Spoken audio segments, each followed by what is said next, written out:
All right, welcome everyone to the March 4th, 2014 Shakopee City Council meeting. Ms. Beckman, could you please call the roll? Yes, Mr. Mayor. Councilmember Lehman. Here. Councilmember Mokel.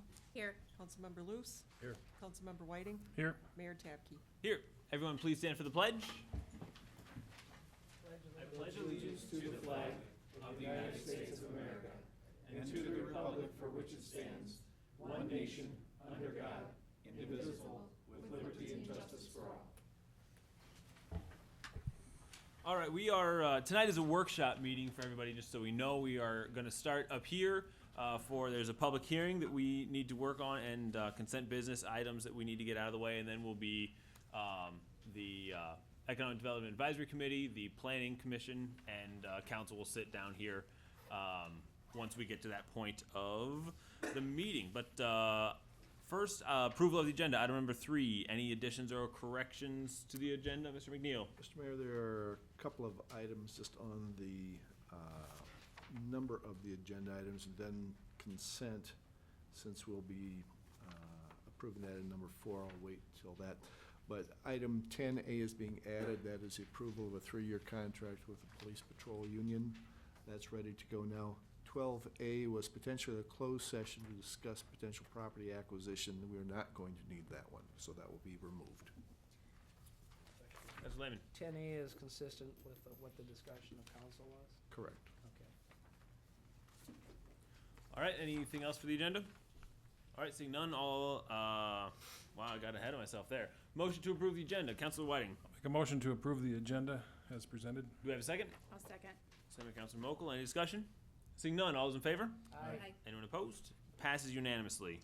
Now we have consent business. Anything, Mr. McNeil? We have one item that has a modification on it. That's 4F, that relates to the effective date of the appointment for the Shakopee Public Utilities Commission. There's a changed resolution on the table tonight, so that should be removed from the consent agenda.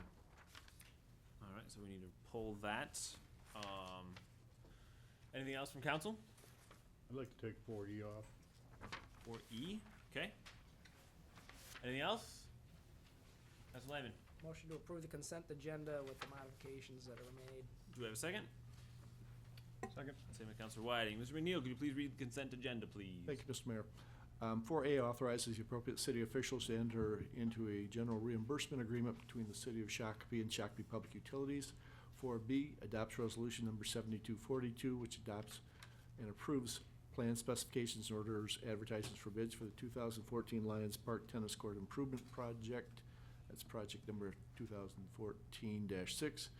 4C adopts resolution 7422, accepting bids and awarding a contract for the Cured in Place Pipe Project number 2014-4, and approves a 5% contingency amount for use by the city engineer to authorize change orders or quantity adjustments.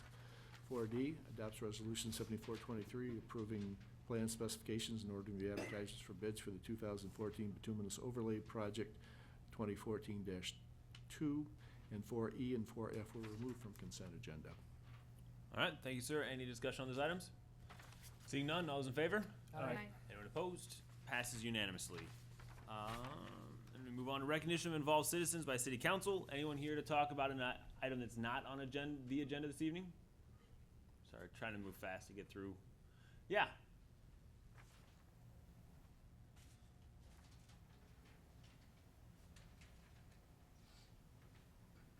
And this is for something that's not on the agenda? Correct.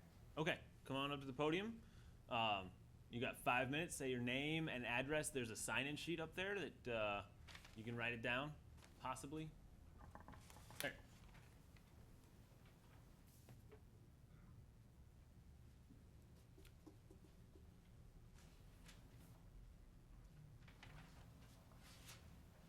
Does it matter which one I speak into? Just speak loud. You're all good. All right. Thank you for this opportunity to speak. My name is Janie Hennis, and I would like to take some time to tell my story. I am here, first I'm going to tell the first part of my story is about the Shakopee referendum that we're going to vote on. I have been a citizen of Shakopee for 50 years. I was born and raised here. I raised my kids here. I've paid my taxes here. And I opened up the referendum booklet on January 15th and decided I'm going to educate myself about this. I'm going to keep an open mind, and I am going to learn what's going on, okay? So what I found out, I went to my first rolls for the referendum meeting, and I found out that I was very, very passionate about my city of Shakopee.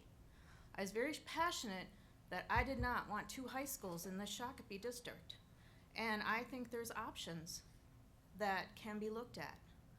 So, but I thought, no, keep looking at your facts, keep learning about this, Janie. Make sure this is the right decision, that Shakopee doesn't maybe need 2 high schools. So I was keeping my mind wide open. I went to 4 Rolls meetings. I've gone to 2 school board meetings. I have gone to 2 Central Forum meetings. I have asked numerous questions, and all of my questions have a delayed answer. I have waited up to 2 weeks from the Referendum Central for some of my answers. So that is disheartening. Some of the things I've found on this journey have made me kind of ashamed, actually. I raised 3 kids in this district, and because I was so busy raising my 3 kids, my eyes were kind of closed. My kids were going through school just fine and the city through fine with no issues, so I didn't know what was going on out there. I cannot tell you how much I've learned in the last 2 months about this school district, and I'm not going to say it's all negative. I think it's negative what's going on in the high school right now, but I think I will say that the school board's getting on target and that they have some really good, awesome things coming up. And my takeaway with this is that it has raised my awareness. It has raised, I believe, the community's awareness. There is a Facebook site out there, Shakopee One Community, One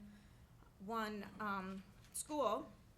And what I find from that is that people have passion about this city. And I think this place can be an awesome place. And I want to embrace that. And I want to, I've lived here for 50 years. Some people have lived here for 5 or 10. And I think we can make this a good city, whatever decision is made about this school. There's something else that I learned about this city, though, that I'm not real impressed about. And Jenny, you've got 1 minute left, just so you know. Okay. So as I go on, I ask questions. I keep asking, and if I don't get my answers, I ask other people. And this is when I uncovered some things that I also had my blinders on about this city. We also have the school board, and we have the city council. We have 2 entities under our umbrella that see this town through itself. So on February 14th on the One Shakopee site, I asked Mayor Tapke, could you speak to what will it take to bring sewer and water and public utilities to the site of the proposed second high school? The cost of $78 million is for the bricks and mortar, but when we have to think about these things also, don't we? Mayor Tapke's response to me was, Janie, great question. The utilities infrastructure will be paid through our current fund balances that are held for system expansion like any other development. There are a lot of decisions that won't be made until the project is imminent, but the city and Shakopee Utilities are financially prepared for the investment if necessary. I think to myself, really, we are? Because I keep asking the school district questions that they can't seem to answer me without going through, I can't get an answer from them through financial or through building. They have to weed their way and filter their questions back through Referendum Central. Something is wrong with this picture. My gut is telling me something is wrong here. So, Jenny, I'm going to have to cut you off here very soon. okay. So you've got very little time left. So, Okay.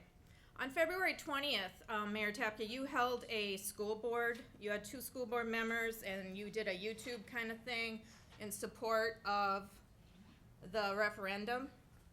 And you asked the community to submit 4 questions, right?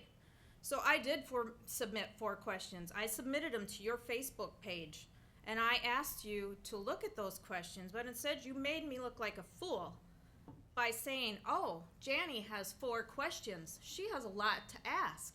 And then you proceeded to ask the school board if they knew the answer to one of my questions, and they too laughed at me. I'm going to state my questions, okay? 1, rumor has it, I'm just stating a rumor, but it was told by Dr. Rod Thompson at the Football Association meeting, rumor has it that the city is giving up naming rights to County Road 83 to the Midwalkins for $3 million. Janie, I've given you well over your 5 minutes of time, and I hate to cut you off in the middle of it, but you know that you had 5 minutes here, and you're well over 5 minutes. Councilor Luce? I'd like to give her my 5 minutes, please. All right. I'll give her my 5 minutes too. I'm sorry, folks. That's not the way this is going to work. Why Because not? we're gonna. This is a referendum that is within the school board, and this is not a city referendum, so we won't be able to answer any of the questions regarding the city referendum. So I'm asking you to please finish up because we've got a lot to cover this evening, and so I will finish. thank you. Excuse me I have 1 minute. moved on. May I give her my 5 minutes? You've done that before, haven't you, Mike? Yes, I have. Yes.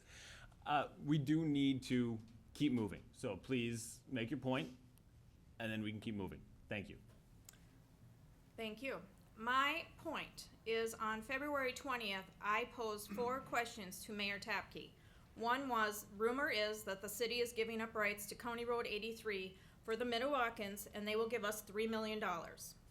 Question 2, how much did we have to pay Met Council to redo the census projections?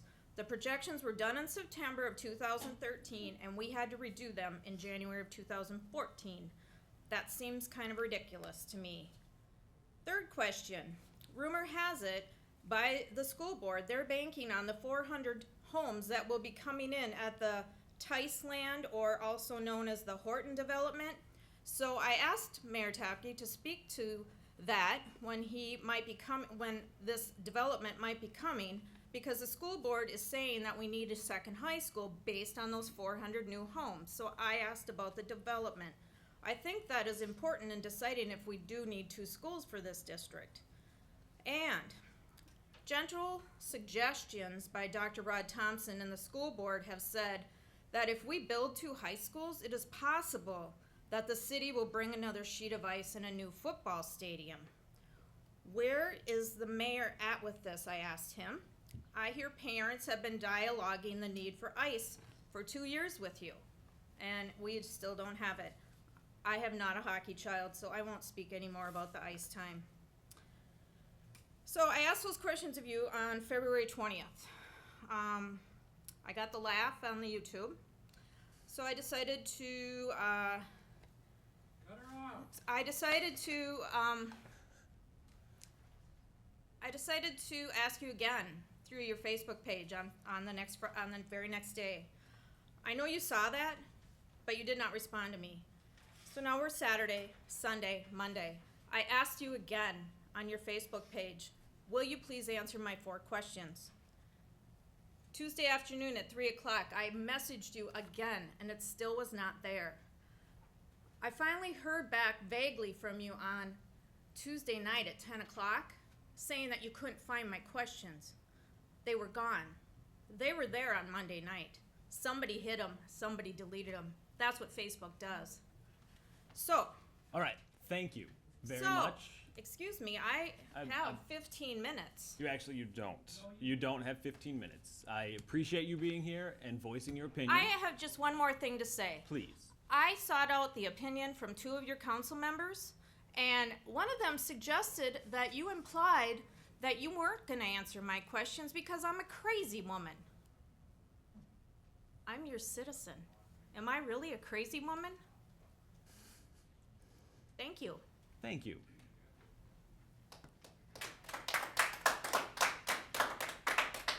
All right. Anyone else for the open forum this evening? Mr. Mayor, Yes, sir. I just have one comment.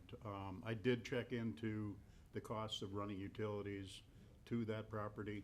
I checked with engineering for the sewer, and I checked with Spuck for the water. We're looking at $750,000 and up, just for those 2 items, just so everybody knows that. Thank you. All right. Yes, sir. Mr. Mayor, maybe I can address two of the questions so that they're out in the open if you'd like.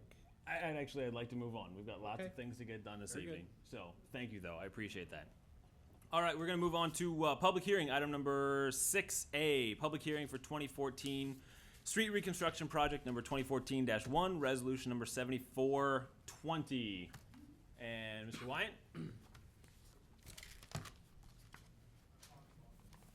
Thank you, Mayor. Would you like to open the public hearing? Yeah, we should probably do that. Councilor Lehman? Motion to open a public hearing. I'll second. Second by Councilor Mokel. Any discussion? Seeing none, all those in favor? Aye. Anyone opposed? Passes unanimously. Thank you. Thank you, Mayor, members of the council. The proposed project area for the 2014 street reconstruction project is 7th Avenue from Apgar to Fuller, Apgar and Scott from 7th Avenue to 10th Avenue, Atwood Street from 6th Avenue to Shakopee Avenue, Fuller Street from 6th Avenue to 8th Avenue, and Shakopee Avenue from Apgar to Fuller. The streets and utilities in the project area were constructed between 1954 and 1963. The streets are starting to fall apart, and we are having sewer service issues in the area. The proposed improvements consist of reconstructing Apgar Street to a 9-ton design at a width of 41 feet. Apgar Street is a state aid route.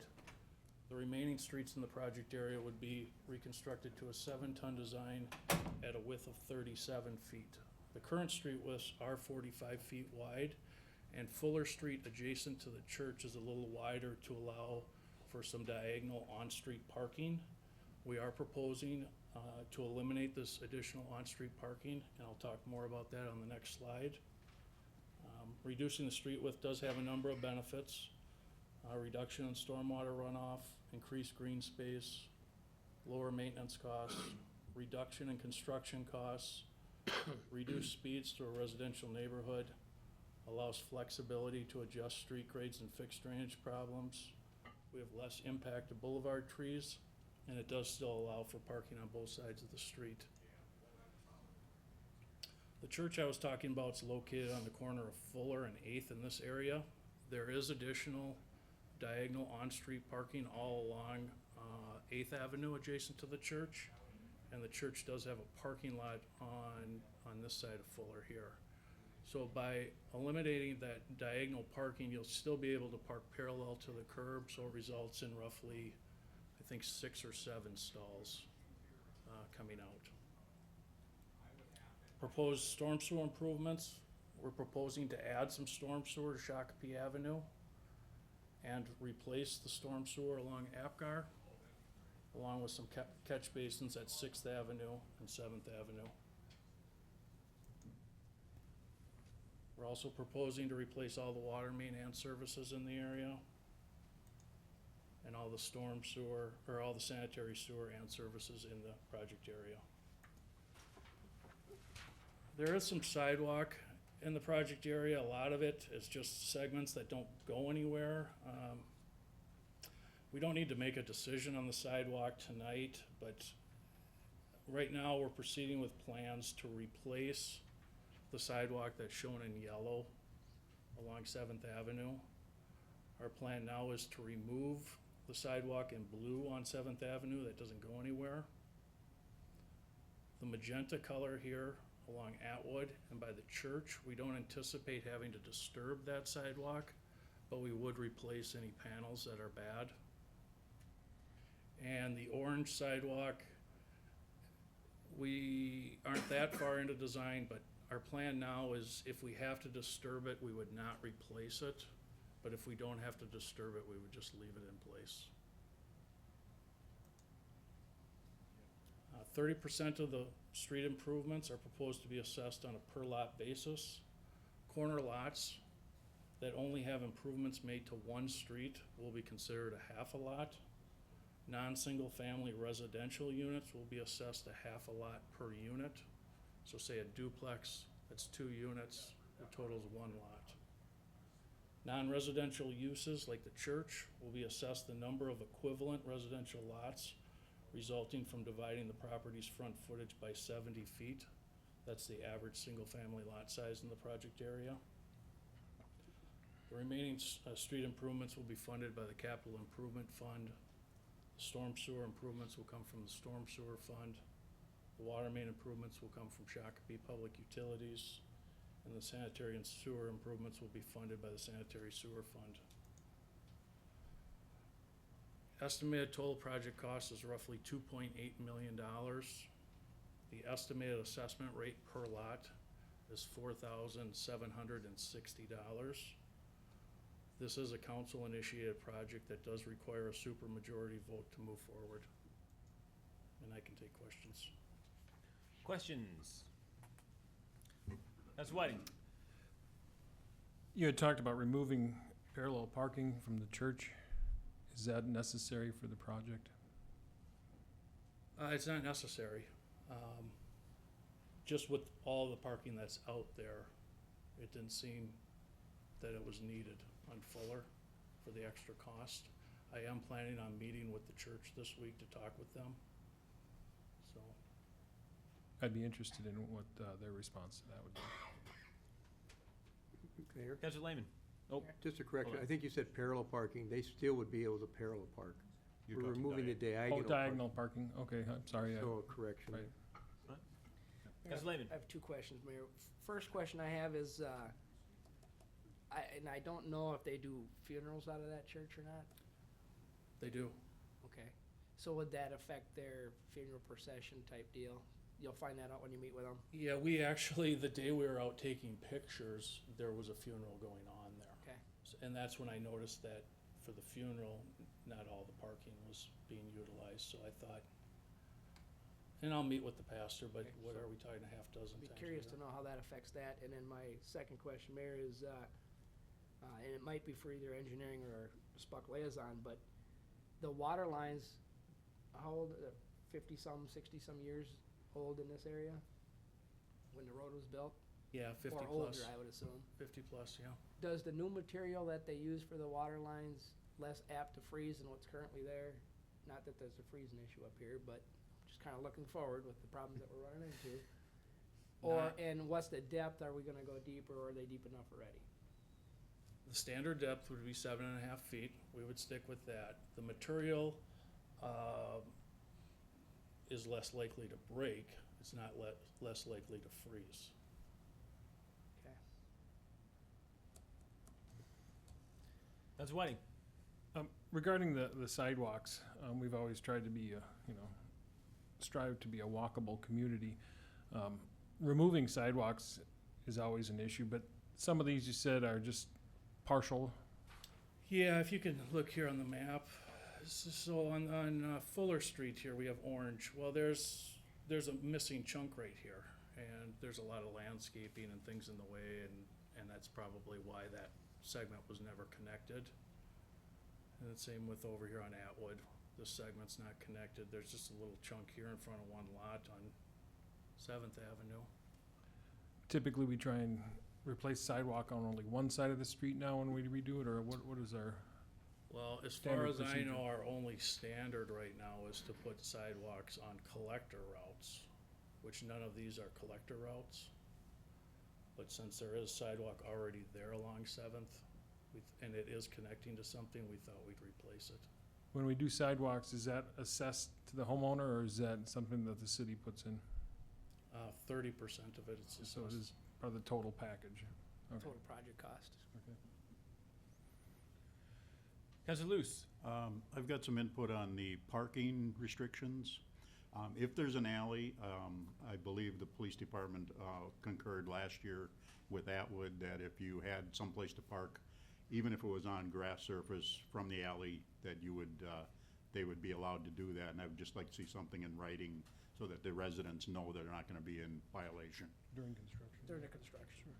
Pardon? During the construction. During the construction, yes. Mr. Mayor, if I could, Counselor, I did speak with Chief Tate on that, and that's consistent with what they've done. They, especially when the streets are torn up, unless there's a an emergency request in there, they're typically not even patrolling on the torn up part of the street. So if there is an issue with a vehicle being on, they will usually use common sense and leave that alone. Yeah, no, I'm not referring to the police department. I just would like the residents to be informed that they can do this. So in the letter we sent out or something like that? Is that Yes. what you mean? Yeah. Perfect. Any other questions? All right, seeing none, this is a public hearing, so you will be able to speak, so just, hold on, no, wait, hold on, you gotta come up to the podium. You can be first. Sign in, name, address.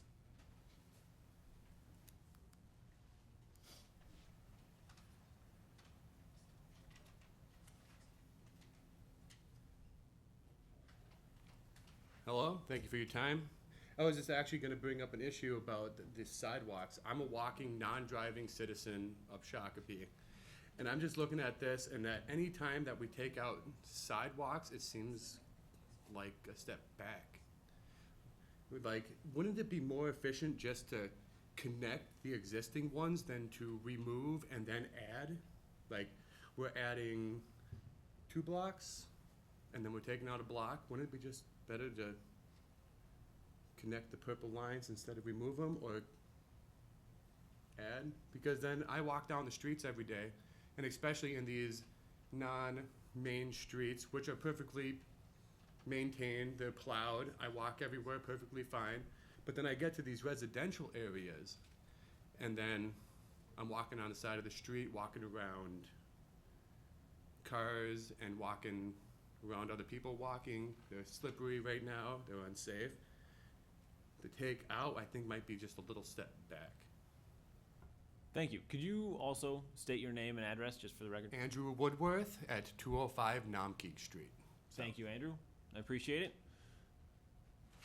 Bruce or Jeff, you have anything you want to say on that item at all?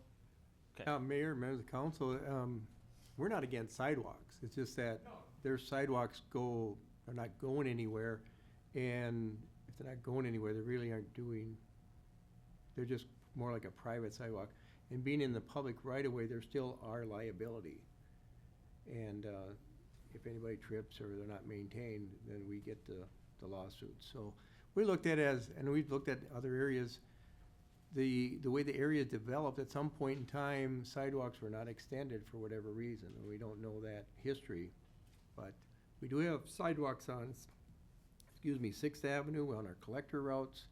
So we do have sidewalks on both sides of those streets. So I guess we've had this issue come up on a few other recons, and it's a question, how far do you extend sidewalks? And most people don't view sidewalks as a asset anymore, the people in front of their house.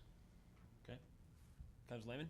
Mayor, I'm totally okay with staff's proposal, and I recognize that the uniqueness of Old Shakopee, this area from 10th to 1st, from 69 over to Marshall Road-ish, is very unique. It has, well, there's some buildings that are right on the property line. There's some buildings that are side by side, almost touching. And in some of these areas, you have things that are probably built where their sidewalk would go, because they were built way back, early 1900s, before there was set guidelines by the city to where the right-of-way might be and where you can build and what you can't build and so on and so forth. And a lot of what you're saying would actually require moving a lot of things that aren't normally moved. And it's not necessarily the city's fault, it's not the property owner's fault, it's just the uniqueness of Shakopee and over so much time, because it's so old, that's what it is. So if we were in a newer section, we wouldn't be seeing this problem, because as the city updated its rules and houses were built in these new areas and stuff, the right-of-ways are pretty set in stone. We know where the sidewalks are, and we've addressed that much better than we did in the early 1900s. So I don't think it would be fair to the existing property owners to have a mindset that we're just gonna bulldoze whatever's in the way and put a sidewalk in. Definitely change the character of the area and take away some of the uniqueness that we get in Old Shakopee. So I think staff does a pretty good job trying to pick up how we can get people funneled through, and some of these areas are pretty quiet neighborhoods that walking down the street really shouldn't be an issue. My 2 cents. Any other folks who'd like to comment during the public hearing? Yes, sir. Come on up. Again, please sign in with your name and address, as well as state it for the record for us.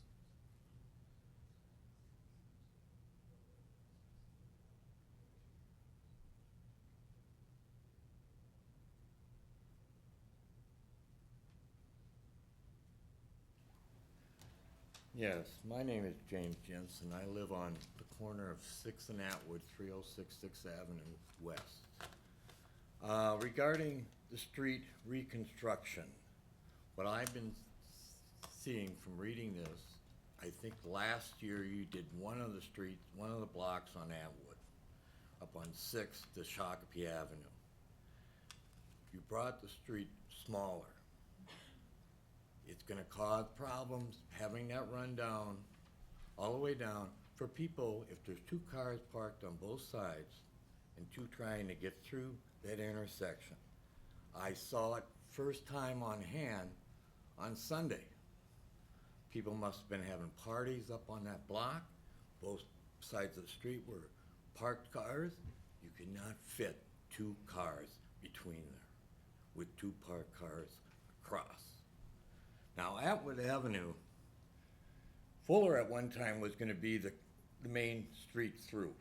Then the county came in and put in the county court. Atwood Avenue has a lot more traffic than other 3 streets that you are proposing and other streets you're proposing. If you would put a meter on it and realize how much traffic is on Atwood Avenue because of the church, because of the government center, because it gets you down to 10th all the way through from Maine, you'd be amazed the traffic we get on that street. And to take that street and take 4 feet off it, with the amount of traffic we have, and cars not being able to get through next to each other because the street's so much narrower, it's gonna cause a lot of havoc in that area. I do not believe Atwood needs to be reduced down to 37 feet because of the traffic that goes through that area.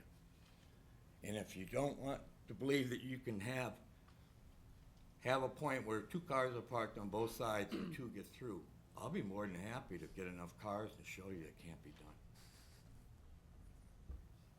Thank you. Thank you. To speak on that, why we Jeff, are you wanna- intending to take the roads down to 37? Please? Well, there's a number of benefits to reducing the street width. 37 feet wide for a residential street is the highest standard in the metro area. No other city has residential streets that are wider than 37 feet. Some have 37, some have narrower than that. We have over 100 miles of residential street in town that's 37 feet wide. In the winter, if the road gets narrower and there's cars parked on it, you have to slow down. It is a residential street, you can slow down and get by. And Thank you, sir. I can meet you out there. Yeah, 3 to 4 cars, let's go down and check it out. Thanks. Councilor Luce. I know exactly what he's talking about. That's a block I live on. Sunday was crazy. The problem is only in the wintertime. In the summertime, when people can park up against the curb, get out of their vehicle on the boulevard, it's not a problem. You can still get through. Now with the snow on the curb, which they're doing a fine job plowing, Mr. Loney, you can't push it up in their yards any Can't go any further. further, yeah. It makes it a little troubling because people aren't gonna get out in the snowbank. So they're gonna park a little off the curb, and in the wintertime, it does cause troubles. And that's 6 months out of the year almost in Minnesota now. So Councilor Lehman. I happen Sorry. to agree with you. I had that fight with past councils and I lost that fight, and the new standard is what it is in front of my house, and I don't like it. But I don't like going back and forth changing it either. Probably don't like that more than what I don't like about narrow. Let them find out how much traffic by putting a tag Well, out there. I can tell you Dakota Street was my argument, between Fourth and Eighth and Shakopee Avenue. It's still a problem, but, had that argument, lost that battle, move forward. Counselor Whiting?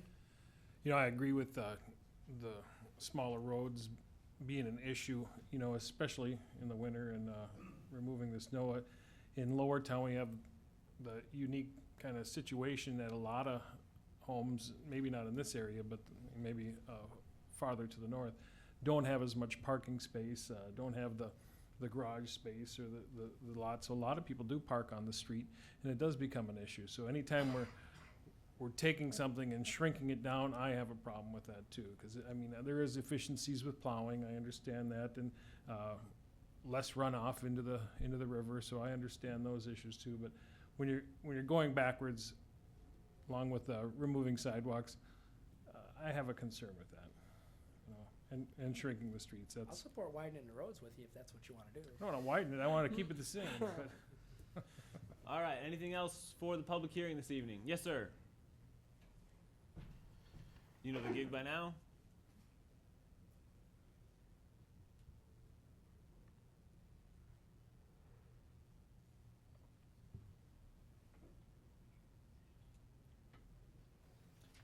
Hi, my name's Kevin Kingren. I live on 7th Avenue West, 234. And I guess I just have a question on the, 'cause I live right on the corner. I'm a little unsure of the amount that's gonna cost me, 'cause they're doing both sides of my street. We can answer that maybe? And then $47.50 is the estimate. that's for Half- both sides? It'd be a half on one side and half on the other. Okay.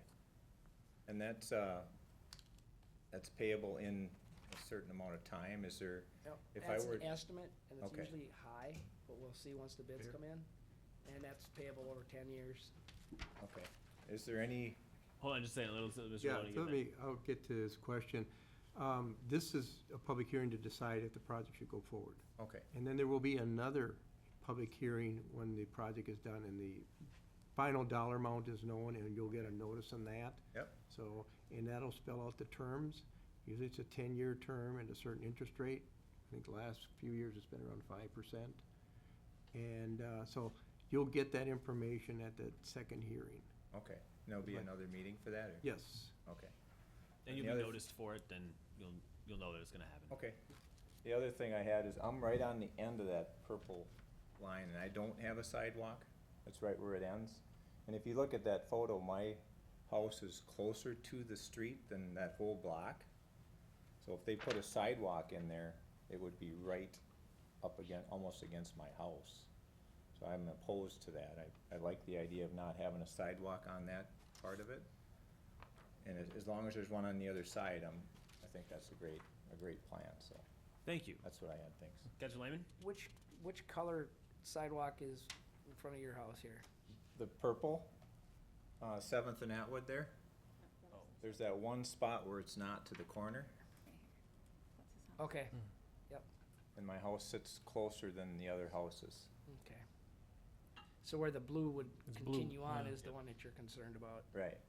Okay. That's some of that character that Matt Lehman was The talking about. character. Right. The character we love, exactly. And I do have one question Okay. for you.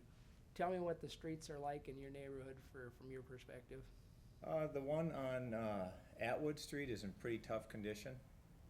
I think 7th isn't bad in front of my house. Okay. But I know that in the spring, there's a lot of tar in my yard, chunks of tar, and they've been patching it pretty regular the last couple of years, so that does need to be redone. Okay. The width really doesn't concern me much, or narrowing it up, so, Perfect. all right. Thank you, sir. Anyone else for the public hearing? Anyone else? Usually there's some last minute takers, just so everybody knows. All right, I will enter, Counselor Lehman. Motion to close the public hearing. I'll second. Motion by Counselor Lehman, second by Counselor Mokel to close the public hearing. Do we have any discussion? Seeing none, all those in favor? Aye. Anyone opposed? Passed unanimously. All right, any questions or further discussion on the item? No. Counselor Whiting? I have a question for Mr. Loney. Would a street study or a traffic study be wise for Atwood Street as the resident mentioned. I guess we could look at that. Dakota Street is very similar in my mind, from 10th to 4th Avenue, very similar street. It would have to be over 2,000 cars a day to really justify a further widening of the road. But we could look at that. I don't believe we have that many cars on there, but we can take a look at it. That's part of our design, but For what purpose, I Councilor mean, Whiting? it's still wide enough, it would still function. The road Well, would because of the function. width and the traffic, that was a concern of one resident. Councilor Luce? The traffic since the courthouse took out Fuller Street has increased considerably. I don't believe it reaches the 2,000 mark, but it's probably not too far off. Yeah.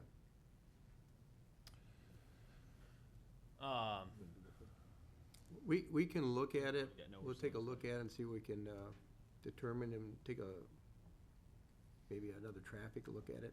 Okay. See if it's justified, but I don't believe it'll change that much. Again, it's a residential street. It's really not supposed to be a collector. So the wider you go, the faster people go through that neighborhood too. So there are some trade-offs. I understand the issue. You can't, it's like, you can go wider, then it's also, people believe it's safer and you drive faster. If it's narrower, people will slow down. Studies show that. And a certain street width, would need to be justified if there's a certain amount of traffic. All right, any further questions? Councilor Whiting? One last question. If this body decides to move forward with this project, I would have some concerns about the church. And if they come back and say that they have issues with changing that parking, I would want to take a look at that and replace what they had taken out. Okay. Any further discussion? All right, is there, we need a motion yet on this one. Councilor Lehman? Mayor, I'll offer Resolution 7420, ordering an improvement in preparations of plans and specs for the 2014 street recon project number 214-1, noting the comments of Mr. Whiting and myself, which staff said they were going to look at the church issues. Do we have a second? I'll second. Second by Councilor Luce. Any discussion? Seeing none, all those in favor? Anyone opposed? Passes unanimously. Thank you very much. Thank you everyone for being here for the public hearing. We're gonna keep the meeting moving, so if you guys don't wanna stick around for the rest of it, you're free to go. But we're gonna move on to item number 7, business removed from consent agenda. First, item number 4E, city bill list. Councilor Luce.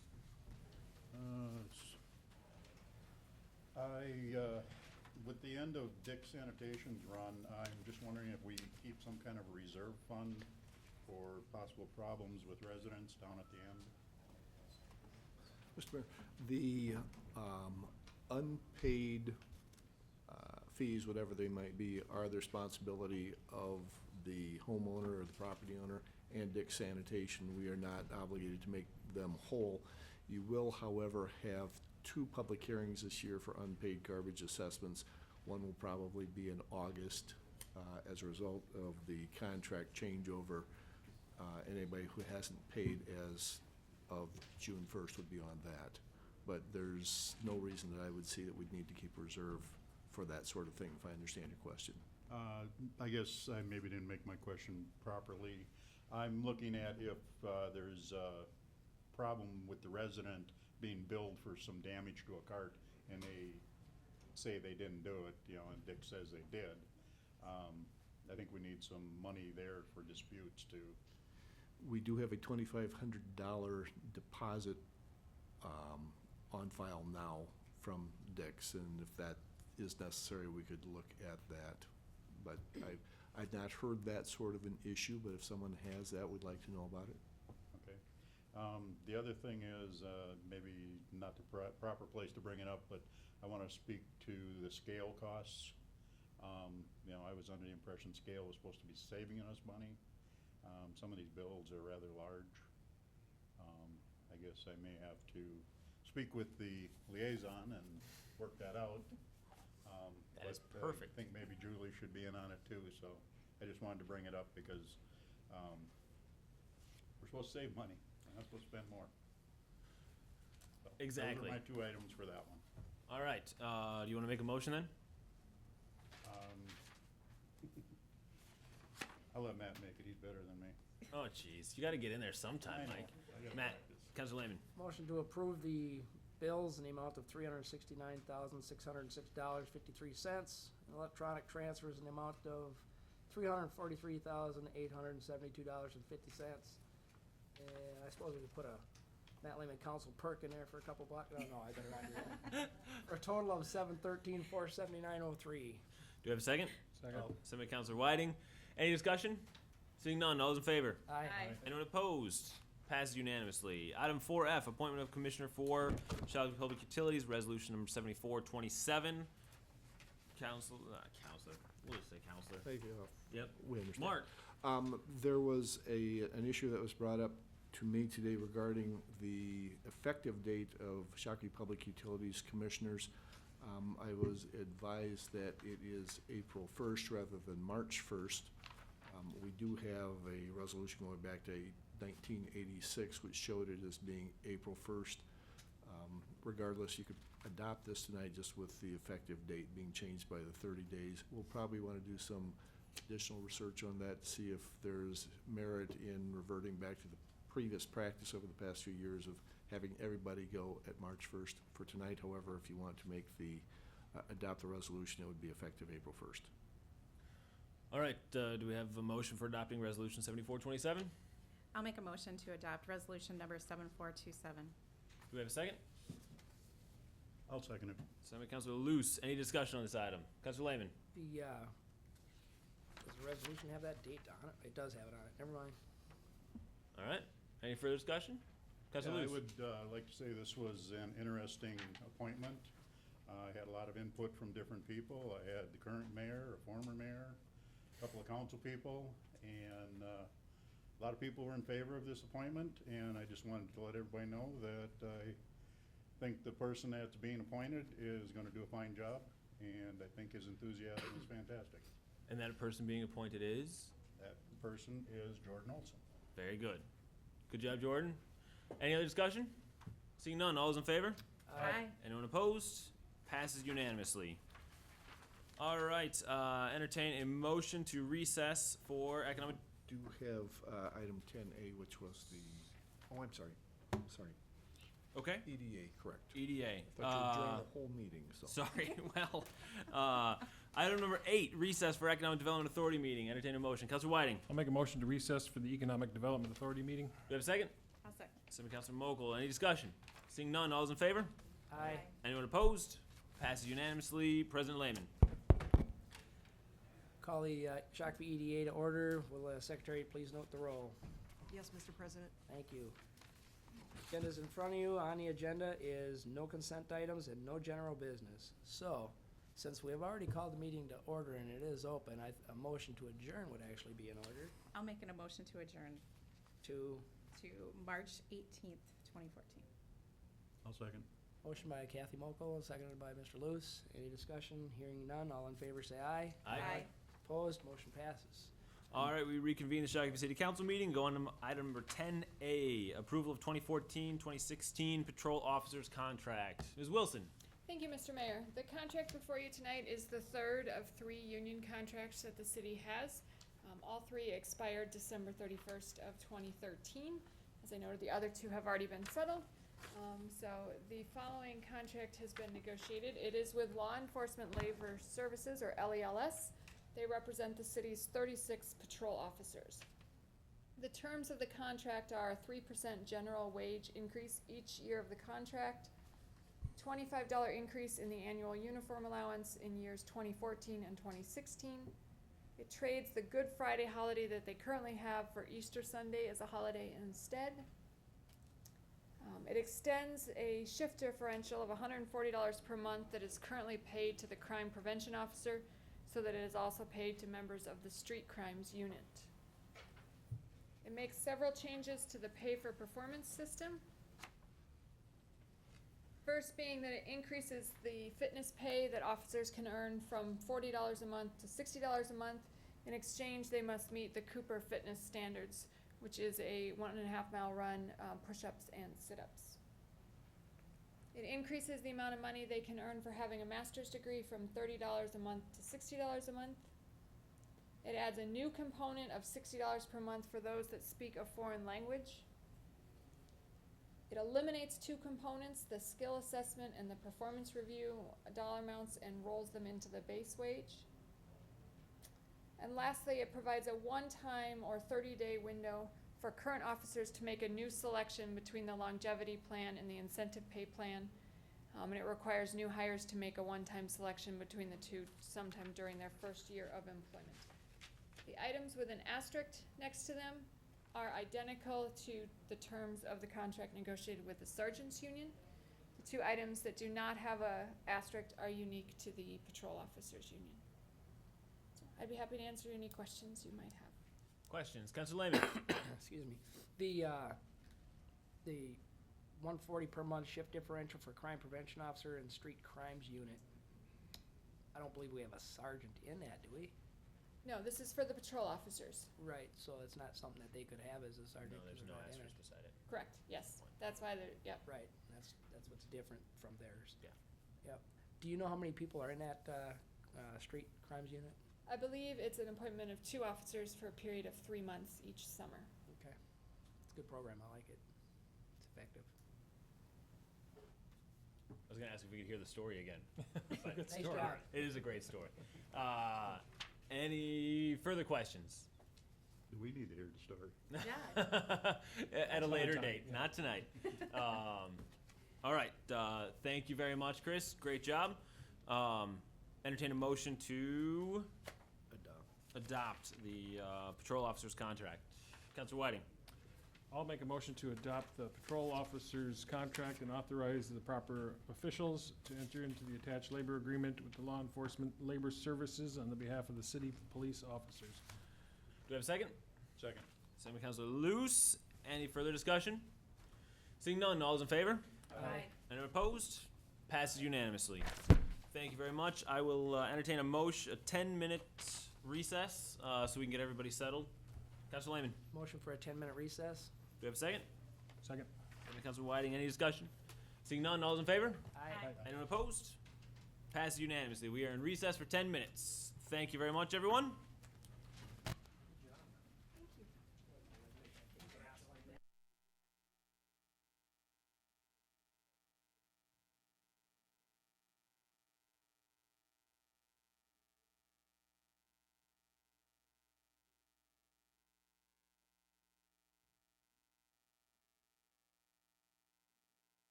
All right, we reconvene the Shakopee City Council meeting and go into workshop mode. We have the Economic Development Advisory Committee as well as the Planning Commission here this evening to discuss a presentation by Hoisington Kogler regarding Shakopee County Road 101 marketing plan. And Sam, did you want to say anything leading into this at all? I just want to thank everyone for your participation. I want to thank Brian from Hoisington Kogler. They've been a great group to work with, and I'm really pleased with the turnout and look forward to seeing what happens in the future. Thank you. Thank you, Brian. It is. No, that's a good idea. How about you start? We're going to introduce each other and play a little intro game. This is the best we've heard from you, Matt. I knew you'd be happy. Yeah. You want to skip you, or that's the biggest bite ever? We'll go to Kent. We'll come back to you. Kent Robbins, Planning Commission. Joe Collins, Planning Commission. Mike Luce, lifelong member or resident of Shakopee and council member. Kathy Mokel, council member. Jay Whiting, council member. Paul Young's Economic Development. Michael Morris, EDAC. Ryan Thorman, EDAC. Kevin Weatherall, EDAC. Deb Barber, EDAC. Mark McQuillan, Planning. Steve Mangan, Planning Commission. Brad Tabke, Mayor. Boys, you're good. Jeez. All right. Everybody knows who you are. All right, so City Council, sorry. as we have discussion tonight, everybody make sure to talk into your microphones, Kevin, because there are a lot of people who are going to be watching this, and we will. You guys, sure, and so we want to make sure that we get everything recorded for this discussion so that we can keep it moving. So, Brian, we're going to go to you now. Perfect. Thank you. Thanks for having me back. It's been a while. It was October was the last time we were around. I'll walk through some of that recap with you here tonight. This was my objective, I think, for the presentation here tonight. I just want to give a quick recap of where we were in October when we last had the group together, talk about the downtown and 101 corridor piece, and really touch mostly on kind of the final draft of this document that's in front of you tonight here.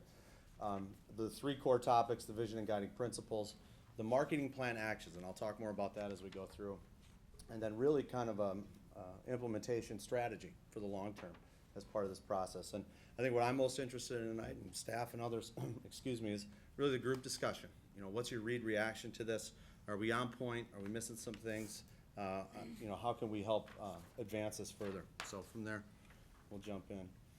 Project overview. A couple of key elements that we had as a part of the planning process. Really, we wanted to engage the key stakeholders, Shakopee City staff as a part of that. They were kind of consistent all the way through.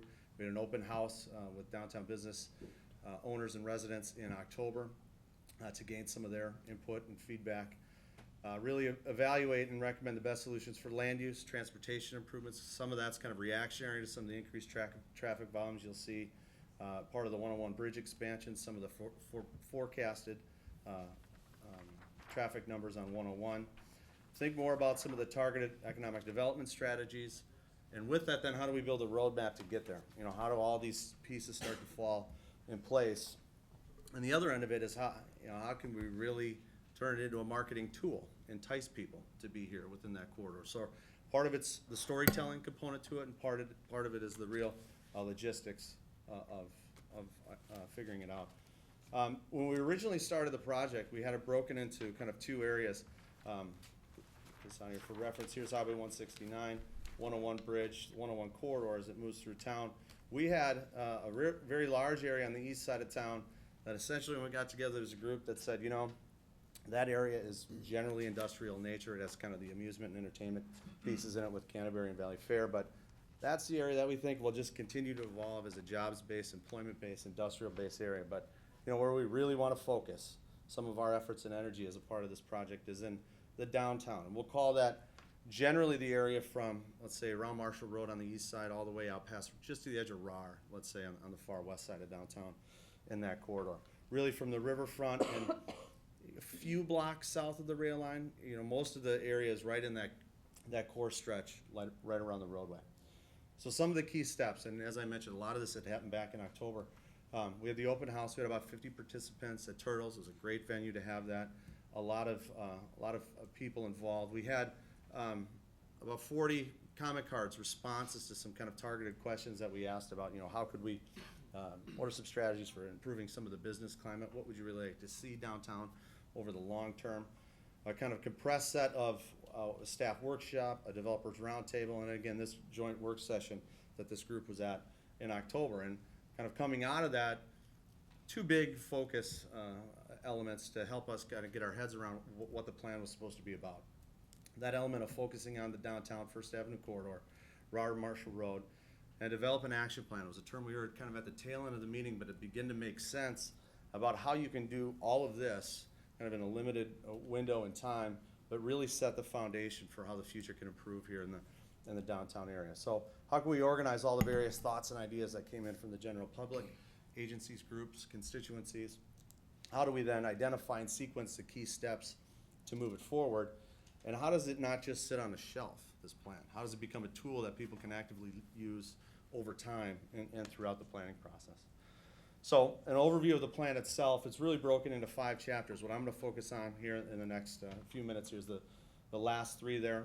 I brought through some of the, we did some analysis on the front end for land use, transportation, infrastructure, Bolton & Mink, surveys and engineering firm. They were a part of the analysis of the transportation infrastructure related to future improvements, CIP analysis. WSHA was another firm that we had worked with in the past, is familiar with the Twin Cities marketplace, gave us some impressions of the market, some of the strategies behind that. And again, the public input at the summary of the open house was a key element in kind of bringing together all the overall thoughts and ideas. So with that, I'll just jump into an overview of the plan. And really what's in front of you here today is that plan document. I'm just going to kind of highlight a few pieces. Again, I'd like to spend the bulk of the time just discussing what you see. So at the forefront of all this, before we jumped into what is the vision, let's go back and revisit what had already occurred in the comprehensive plan component. What are some of the economic development goal pieces? A summary of the Riverfront First Avenue District. So we wanted to reinforce all this previous work that was done as a foundation or a basis for how we move forward. And a lot of this has to do with creating a vital and historic downtown that anchors an attractive riverfront district where Minnesota River serves as a beacon for residents and tourists, combination of folks who live here, and how do we attract more people in? And how do we maintain and enhance a vital downtown, and how we think about downtown in general. So with that, we began to take the information that we heard throughout the process, and we started to kind of filter it into a few core organizing elements. And that really has to do with the box you see on the right-hand side. And it really boils down to improving the commerce, the commercial component in the downtown area, housing options, enhanced connectivity, automobile, bicycle, pedestrian, all sorts of levels within that. How do we make the downtown an attractive place to be, but then continue to measure it and foster that economic sustainability over time? And I think that's a key piece that needs to be a part of any of the planning effort, really, that goes forward. So we kind of crafted a vision statement around this, allowed these 5 categories then to really drive individual actions, and you'll see those in chapter 4 as we go through this. But part of kind of our urban design exercise of this, as we began to drill down into that downtown core area, was thinking about what's the character of these areas and how can they better align or associate. And we had questions from staff and economic development in general about, well, where should certain businesses go? Where do we want certain people to be? What's the right fit? And so we went through an exercise of identifying really 9 districts within this downtown core. Again, RAR all the way to the far east end. And I'm going to just touch on them a little bit here. So this is kind of an overlay or a thinking about what are the characters of these areas. And a lot of them are really fairly well established, to be quite honest. We have not working. Shake it. Well, the downtown residential district, you can see it in yellow. The government services district around Scott County Government Center in that area. Those are fairly well established. We got RAR on the west end, a heavier industrial use there. And then there's kind of these sub areas within the corridor, the 101 corridor itself, that we try to think about how, and aligning it with the future, what do these areas really want to be? Let's take the far west side, for example. what's the appropriate use that wants to be adjacent, to a heavy industrial use area? We got the floodplain next to that, kind of a narrow, skinny corridor. Is that working? There we go. Thank you. Sorry about that. This area right in through here, there's some physical constraints to the sites in those areas and the characteristics of that. I mean, the primary traffic flow really is in this area. You'll get increased traffic a little bit with the introduction of the new interchange down at 69 and 169. You'll see some increased traffic, but is this more of an area of focus for jobs? One idea here is to kind of build on some of the high-rise pieces that are there. There's another block adjacent to that you could potentially expand into additional areas for increasing housing. We have the downtown commercial district. This is really the more historic buildings and structures, the smaller footprints built to the zero lot lines. It's that kind of tight fabric of the downtown historic area of the downtown core. And some new ideas about it, maybe a neighborhood industrial district, and I'll talk about that in a little bit, but really it kind of is the term of live-work housing, the opportunity to have some housing interrelated with the opportunity for entrepreneurial jobs and startup businesses within that area. Focusing again, more of a housing base along the amenity of the riverfront, thinking about Marshall Road really as a commercial node, but it's an auto-oriented node.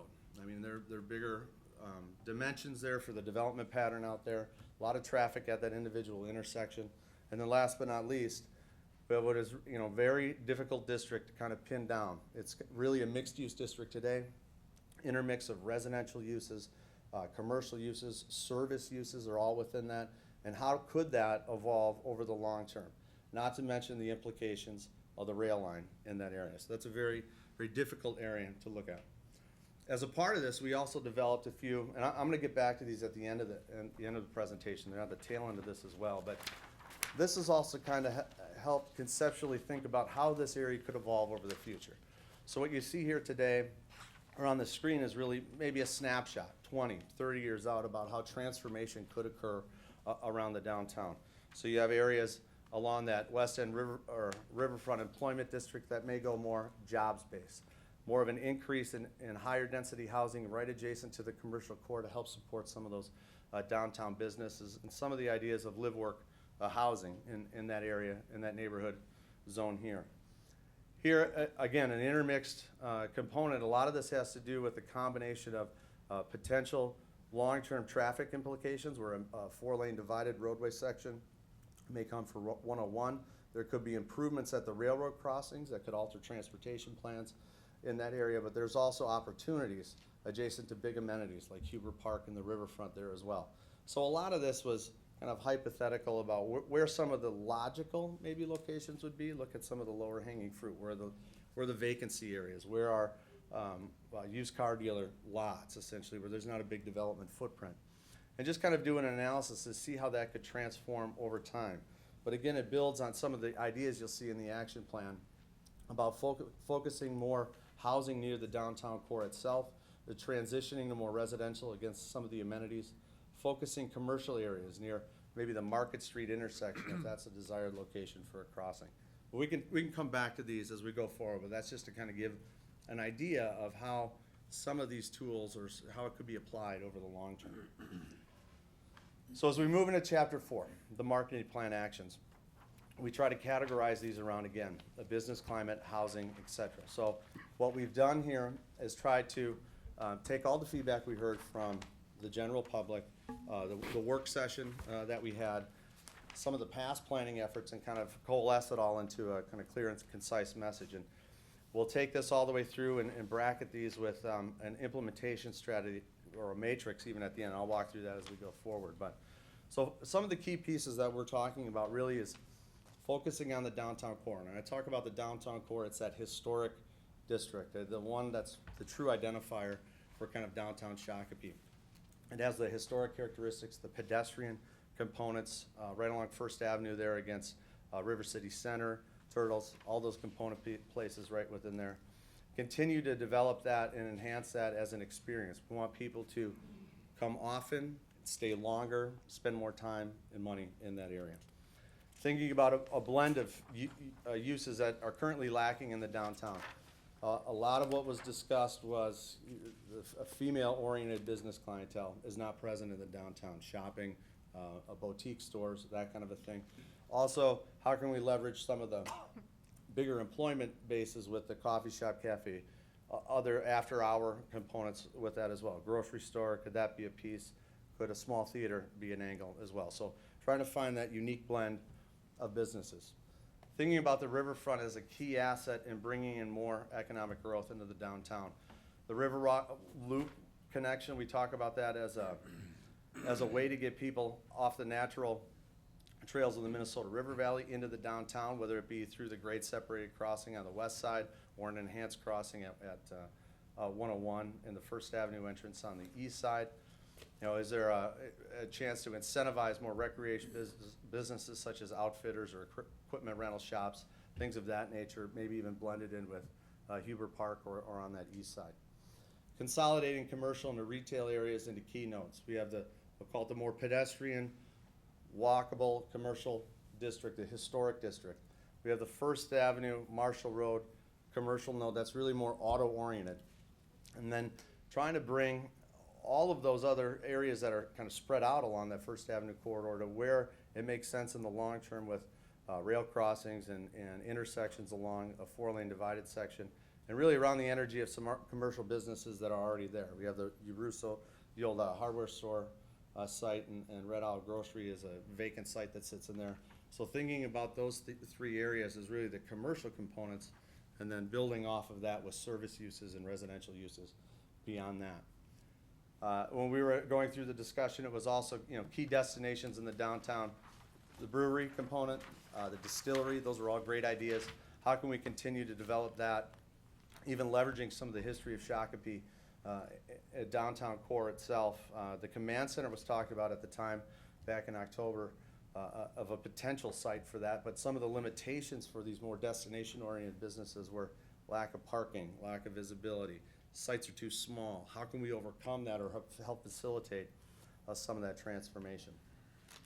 Always continuing to promote the, you know, we'll call them the big three, the entertainment uses in town between Canterbury, Park, Valley Fair, and the Renaissance Festival. Others with the casino further to the south. But how does downtown then create its own kind of brand, or how does it fit into this storytelling of entertainment uses in the downtown? Could we get people to come for the outdoor recreation component? Can they come for the shops and the boutiques? How do we brand downtown for that kind of a market piece? Celebrating local heritage could do that. Thinking about the history of downtown, everything from the old bootlegging culture, the Little Chicago days as it was called. A number of different things have popped up along this, leveraging some of the historic sites along the riverfront as well, tying it into Murphy's Landing down on the far east side near 83. All of that, I think, can help tell the story about the historic aspect of downtown, and I think there's kind of economic dollars out there to be captured around that idea and that identity. And then this is our kind of nod or ode to the east side. I mean, that really is the industrial kind of jobs-based, large footprint user in that site area out there. So there's sites there that need to infill. There's potential for upgrades at a few facilities, and there could be even redevelopment of some of those opportunities out there. But the size and scale of that area is massive, and there's big jobs and there's big users there. The clientele that's in downtown is much different than that. There's smaller square footprints, and they have neighbors more close to each other. So we've spent a lot of time on that focus. Housing was another one that we touched on. Improving the housing in the neighborhoods surrounding downtown. That can be everything from housing restoration, rehabilitation programs to encourage and conduct reinvestment. Ongoing conversations with the rail authority, and we'll talk about this when we get into the kind of tail end of these actions. How big of a barrier or hurdle is the presence of the railroad to increase residential in the downtown, and how can we work with and overcome part of that? And thinking about, and also this is in the economics piece at the tail end of that, the performance benchmarks. How can we report and understand how vacancy rates or transactions in housing are benefiting the downtown? And number two has a lot to do with broadening the range of housing that's in the downtown. We could talk about higher density kind of apartments, lofts, condominiums in that area. Senior housing has potential, but also in the bottom, everything from smaller scale kind of senior care assisted living to townhomes, row houses, even accessory units where you can get additional units and people in either garage or kind of duplex looks within a single-family neighborhood. Nothing that really takes away from the fabric of the single-family neighborhood, but kind of builds and increases density. The idea is that all that leverages additional dollars to be spent immediately around in the downtown. What we've set up here in number 3 is really a long-term improvement redevelopment area. And we've kind of targeted a couple of key areas that are really surrounding the downtown and are, I would say, almost amenities-based, where you have the opportunities to do maybe some larger projects, either on vacant sites in certain areas. So one in here, I think, is leveraging the riverfront and the association with the park corridor and the views of the riverfront. Here was that idea of that live-work housing opportunity, really a transitional point from the downtown commercial core to the heavy industrial uses there, but definitely an opportunity for kind of a unique blend and kind of a market niche almost, if you will, around the downtown core. Yeah. When you say live work, I think I know what you mean, but why don't you tell us what live work? Absolutely. We put this little blow up in here to talk about. This was a project that we'd studied a little bit in Boulder, Colorado, where it's essentially individual units. Now, they could be condominiumized or they could be for rent pieces, but what you have is kind of a ground floor space. Really, it's a flexible space that could be an individual shop. Some of the uses here below talk about a yoga studio to an electrician, graphic designer, energy bar maker. All these little startup entrepreneurial businesses don't have necessarily the resources to go rent a space in River City Center to start their business or find that little downtown niche. If they have the option to kind of tie some of that into their rent on the overall basis, work their business, and have this kind of collection of energy in that area where multiple people are coming through that as kind of a little district, it has an option to kind of get legs. And really it's in an area that's in transition and kind of the zone from the heavy industrial area to the more commercial historic core. It kind of fits that mold to be that transitional use in that area. Residential amenity package for downtown. Really this comes down to, well, kind of a combination of both public components and some private ones. The private developments have the kind of either garden or plaza spaces attached to them. Thinking about how those are designed and installed with new projects. Streetscapes in the public realm is key. It has to be an attractive place for people to be and want to live. And how can we tie them to the amenities that are there? The natural resources along the riverfront, the trail components, all that is key in how we tell the story about enhancing people to move downtown. Connectivity is another big one. Walkability through the downtown First Avenue district. Again, thinking about that public realm, how can we accommodate multi-modes of traffic? Not all streets will do that. Certain streets are key as a part of that. The way the downtown is set up today with the kind of almost bypass around the historic downtown core, it puts 101 in a barrier role, so to speak, to kind of get between those natural amenities. So we have the below grade crossing on the west side of River City Center. How can we enhance the at-grade crossing at 101 and First Avenue on the east? Some of that is, designing vertical elements, narrowing up the street, as was mentioned earlier tonight, providing kind of pedestrian landing pad areas. Also, it signals to drivers that move through that corridor that this is a place for pedestrians. It's not a highway frontage through that area. Connecting the surrounding neighborhoods and jobs to downtown. One of the economic engines here, I think, is the jobs base that's at the Scott County Government Center. How can we create and enhance Holmes Street to be a more direct connection, that pleasant walk that brings people downtown to the core commercial area? Bike lanes have been talked about as a potential on Holmes Street, and connecting all that then to the open space below to the grade separated crossing to the riverfront for recreational walks. Promoting active living. This idea, I think, is really trying to leverage a number of different things. The trail network component and how to build and enhance the public realm pieces to that. But it also means the downtown should have the bicycle infrastructure that's there as well. We need to have bike parking. We need to have those kinds of amenities down there, so it signifies that this is a place we want bikers to get off the trail and come into at the same time. Downtown traffic circulation, business visibility are all big things. How can we enhance gateways to the historic downtown core to bring people in off of 101? How do we maintain key future intersections in the face of some longer term transportation changes that may come to First Avenue to a kind of a 4-lane divided section in there? How does the whole network of circulation work in that area?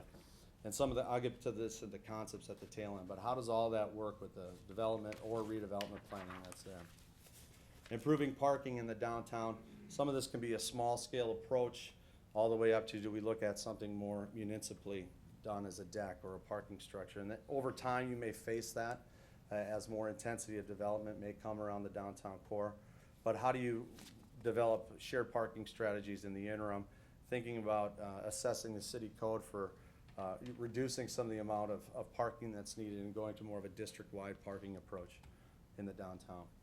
Business signage was another big one, and River City Center is a great project to have for mixed-use development in the downtown, but it is a barrier visually to the businesses that are on the south side of that. So how can we go to, where the existing sign is and really play that up and entice people to get off of 101 and come into the historic district? Those are some of the bigger strategies, but on the detail end of it, it's the detail of the signage. Everything from being able to read it in a car for directional signage. How do I get to the key areas? How do I get to parking? From the pedestrian then, how do I navigate the river walk or the loop walk? And how do I know where to go? Is there a downtown business map? Is there an organization of kind of wayfinding and signage that's at the pedestrian level that's right in the historic downtown? All that will help signify, what's the core place in the core area. And a lot of that has to do with the public realm here and creating vibrant gathering places. So we want attractive streets. The 101 corridor, the lighting improvement, the pavement improvement has all helped. Thinking about that over the long term, balancing that with increased traffic and development, also probably more people in that area with increased housing. How do we include that? Things like the banner poles and the medians, how do we make it a memorable experience for people to want to come back and see it again? But how do we create some of these little spaces, activity on the street and Main Street, the benches, the shops that are all right there that have that active environment?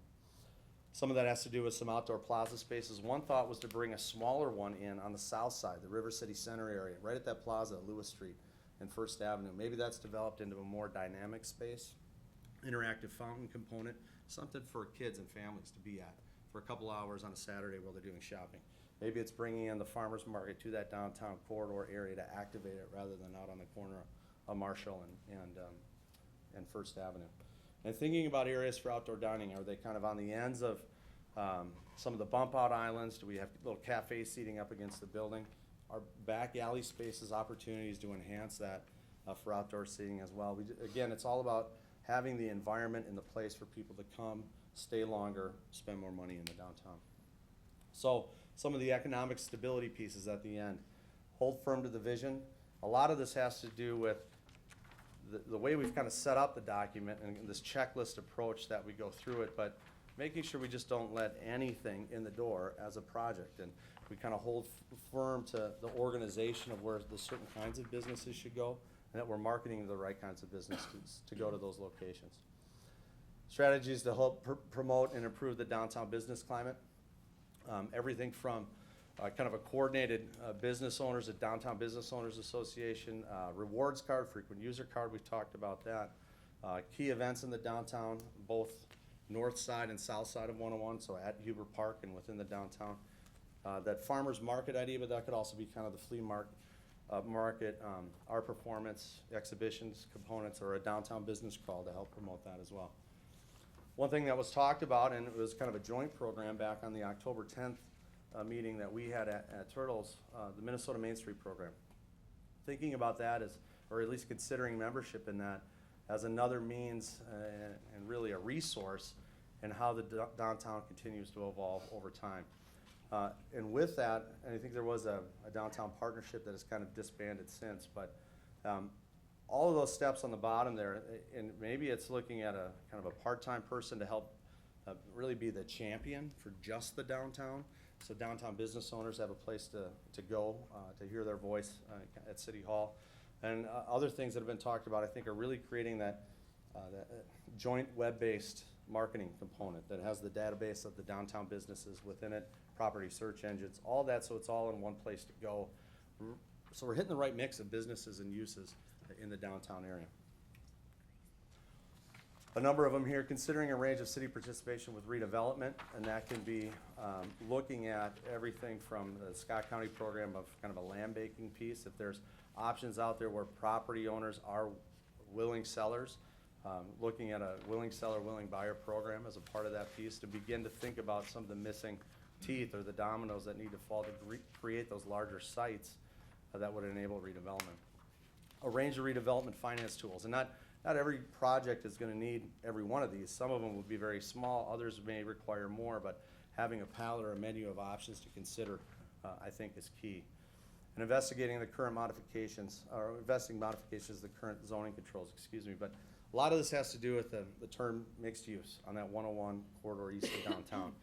And does that, in some people's eyes, maybe developers, maybe property owners, provide a barrier to a project that could come in because they don't really know what could go in next to them if they were to do that? So is there better organization maybe around clustering those commercial uses at more of the Market Street intersection, and just having a little bit more of a framework or plan for where some of those uses could go? The rail line is a big one, and the last time we talked, I think we spent quite a bit of time talking about this individual piece, and the more I think we learn about the operations long-term of the railroad and how the implications of either enhanced crossings, fencing, a number of different things, even increased speed in that area. How do you weigh those against the potential development opportunities that are in and around the downtown core? How big of a barrier is it? So continue to work with the railroad as a part of this. I think there was discussion even at that meeting about really kind of organizing it, almost a task force around that, a combination of community leaders, staff, probably both planning and engineering, because you need to have the expertise of the functionality of the roadway improvements, as well as what are you planning for the long term for the development potential as a part of that. Number 8, I think, is a big one. How do you measure this? I mean, how do you determine the value of all the work that you're doing in the downtown? Some of that is really establishing the performance targets as a part of it. And some of these are annual measurements that are done, and it's kind of a reporting mechanisms that's back to these groups where everybody can kind of take stock and, you know, what was successful this year. Have we lost attendance at key venues? Have our rental rates moderated or gone down? And all that will help kind of tell the story about how downtown is doing and the success of that. But implementing that maybe in conjunction with that part-time staff person for the downtown, whoever it is, just to help monitor and report on that. And last but not least, celebrate the victories, as little as they may be or appear. Celebrate the projects that come on, make it a very public and publicly known that downtown is winning the battle here, and that we talk about everything from a celebration board in the downtown. Maybe that's integrated into the Plaza network space, but it's an information sharing, and that could also be part of the website-based piece as well. So all of this is kind of the soup to nuts of the storytelling of what we heard, right? So putting it all together in a package that has to really kind of be vetted and thought through over a period of time. So what we did here was develop in the implementation piece. This is really a toolkit, right? All these actions, these may be the boxes and the questions that you see on the right.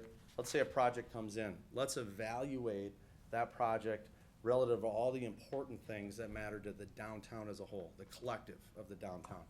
So kind of gets its own scoring piece, and this is really a way in which you can measure a project is a good fit for downtown or maybe not a good fit for downtown, and where that can interact or overlap. There's 2 pieces here. One of these, this is kind of the precursor to the back end matrix, but what I did here was just outline those projects that really have an immediate timing.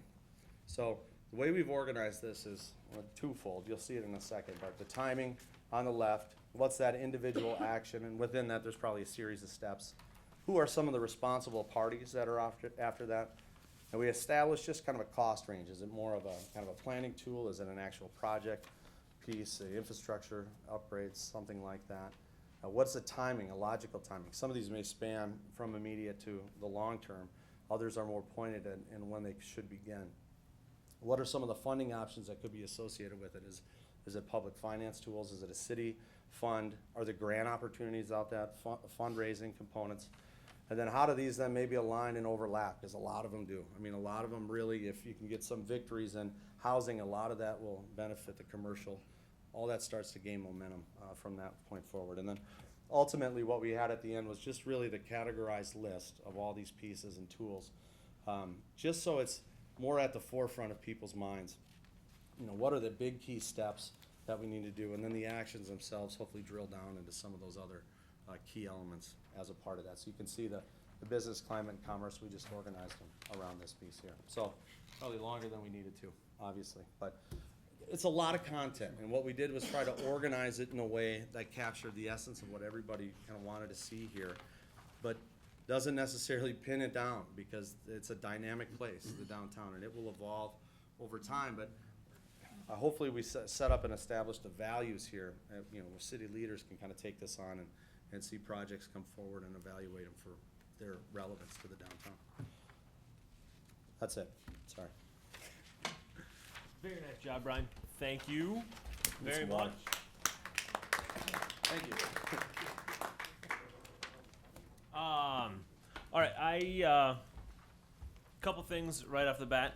Earlier, I was remiss. I didn't thank all the downtown business owners, folks that are here, stakeholders, everybody. So thank you, everybody, for being here to discuss this with us and to look at this plan. This is the first time that everyone has really seen this as to where we're going. As Brian said, it's been a project that's been going on for a few months.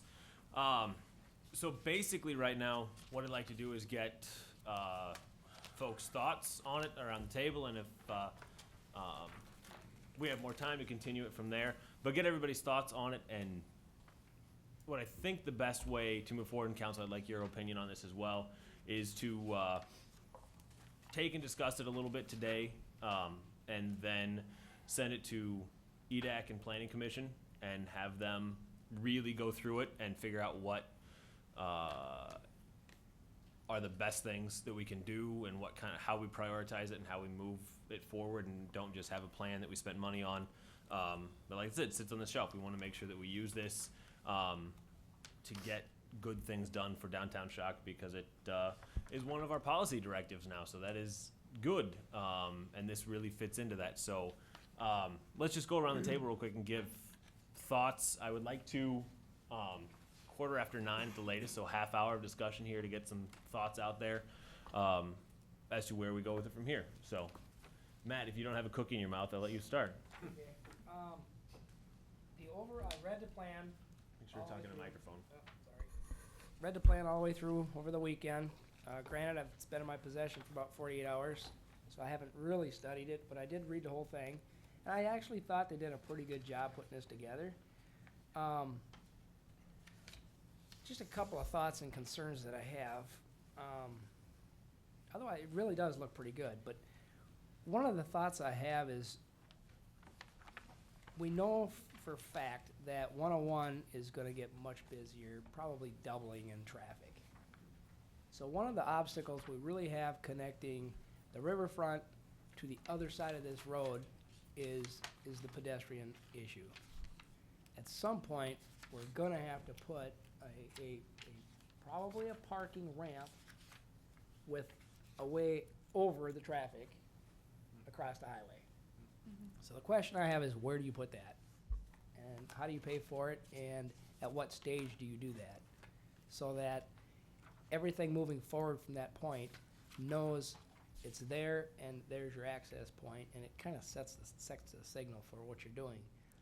The other issue that I had was, in a lot of these maps, it's showing current existing zoned property being down-zoned, which I think is kind of scary and if not illegal. And I don't know how you get over that hurdle, but I can't. Well, if you currently have a property that's zoned commercial and it's slated for residential, you in effect are devaluing that land by doing that. And it's pretty hard for an existing owner of commercial property to sell it at a residential rate, because they would be making less than if they sold it as a commercial rate, which it currently is zoned at. So that's gonna create a hurdle for some of these plans. The other concern I had was 3/4 of the items on the screen, the last two slides, had city funding in it, and the city don't have them funds. So it's gonna be creative to how this gets done. And I find myself struggling with paying to put subsidized housing in when we have, as this shows, just on the other side of the railroad tracks, very affordable housing. So we're competing with ourselves in our own marketplace with public dollars, which I don't agree with that portion of it. Now, if somebody independently wanted to put up something like that, we're not competing with ourselves. So from that aspect, then it would be all right. So it's doable? Parts of it, it depends how the nuts and bolts work out, but we're really gonna have to figure out where we're gonna put parking. The other thing I thought about after my first reading of this was, what would happen if a person went and decided we're no longer gonna allow parking downtown at all, and we put up a ramp and make the downtown a walkscape? That's what I was thinking too. Okay? But in order to do that, you're gonna have to have that parking component, and you're gonna have to have a means to get across that highway. One that's convenient, and one that's visual. So, them are just some of my first takes on it. I actually wanna sit down and probably look this over a little bit more and study it a little more in detail. And I guess I would like to ask the folks that put this together, on some of these maps, they show some properties and what their intended future use would be, and other properties it shows nothing. They're just whited out, so I don't know what them uses are supposed to be, and why some are, I'm thinking that part of the corridor is, that's a good example, where Kentucky Fried Chicken and Hannon's is, it doesn't tell us what we're intending to do with that area. So, that block is left out, where other areas, and 2 blocks over, that block is whited out. You've got a commercial use, that's a row of residential. Well, all of this is commercial, zoned. I don't think we ever adopted the mixed use, we put it as a sub overlay. So, there's a lot of details that are legally questionable.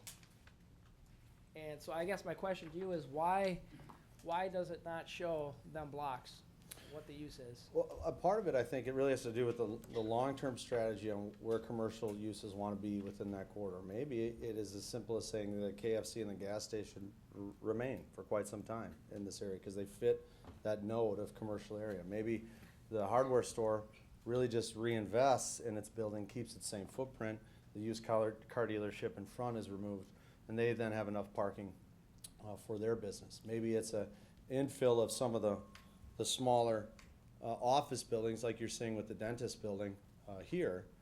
Maybe that's a pattern that begins to develop over time as well. Maybe it's intensification of some of the older single-family housing stock that's not a historic, that's been kind of marked by the Shakopee, the historic preservation component. There's some areas down in here and areas down in here and along the riverfront here that were kind of left alone for that. But how do you then infill or re-energize some of the housing around that area with some of that existing housing stock that's around there? I think, when we looked at it, it's really kind of an amenities-based piece here. We're close to downtown. This could be an opportunity for redevelopment on that site. And the area right next to Huber Park is a tremendous opportunity take advantage of the park view, and that could be the opportunity for some structured parking right there to not only handle the development, but handle the key events that are coming You're to gonna the need the park. parking on this side. Correct. With a thing to go over. South side, yeah. But back to my question, I'm gonna ask you to restate that, because you said maybe we allow Kentucky Fried Chicken and Hannon's to stay there. And that's part. Are Yeah. you telling me that government is gonna say, sorry, we've got this plan, you have to go? That's not what I said. I said what the plan is saying is that over time, we want to direct and guide businesses to the right location. And a lot of that has to do with consolidating commercial uses kind of generally in this area. So it's not to extend commercial uses across the whole corridor and essentially maybe take away valuable uses that could be in the downtown and putting them out here. It's finding those targeted nodes of commercial uses in those areas. And to be honest, this can develop any number of different ways over a period of time. There could be sites that become available and are more easy to develop because they're larger sites. There could be sites that eventually take time to either acquire. It could be a quarter block. It could be a half block approach. Some of that will all continue to evolve over time. Kent? All right, Make sure to speak into a microphone for me, Ken. I want to add my compliments for this study. Well done, and this map is worth his gold. Yeah. You can look at it for a long time. Couple things. In order for this not to be on the shelf, when all of the committees and the council get done with it, there has to be a timeline. Let me be more specific. In a year, we ought to be able to say that we are going to do a certain action, whether it's a land purchase or whether it's a construction project. If you don't get that, then this becomes something that might stay on the shelf. I'm particularly attracted to the housing, vertical housing. You said senior citizens and condos and stuff like that, but I think you could go up in the air over the river and charge a lot of money for ownership housing. As everybody knows, one of the short-term things that we have to get our hands around is the railroad. You know, we're not gonna do much without getting that, and I talked to some people, and I know there's some discussions going on right now about whether we can create gates that would allow the train not only to go faster, but not to blow the whistle as loud. But it's just a fact of life. We have to deal with that. And I think the other thing is we have to ask ourselves, this is a good vision. We have to ask ourselves, who do we want to live? What businesses do we want, but who do we really want to live in there? Do we want diversity? Do we want young people? We have to get our hands a little tighter on that.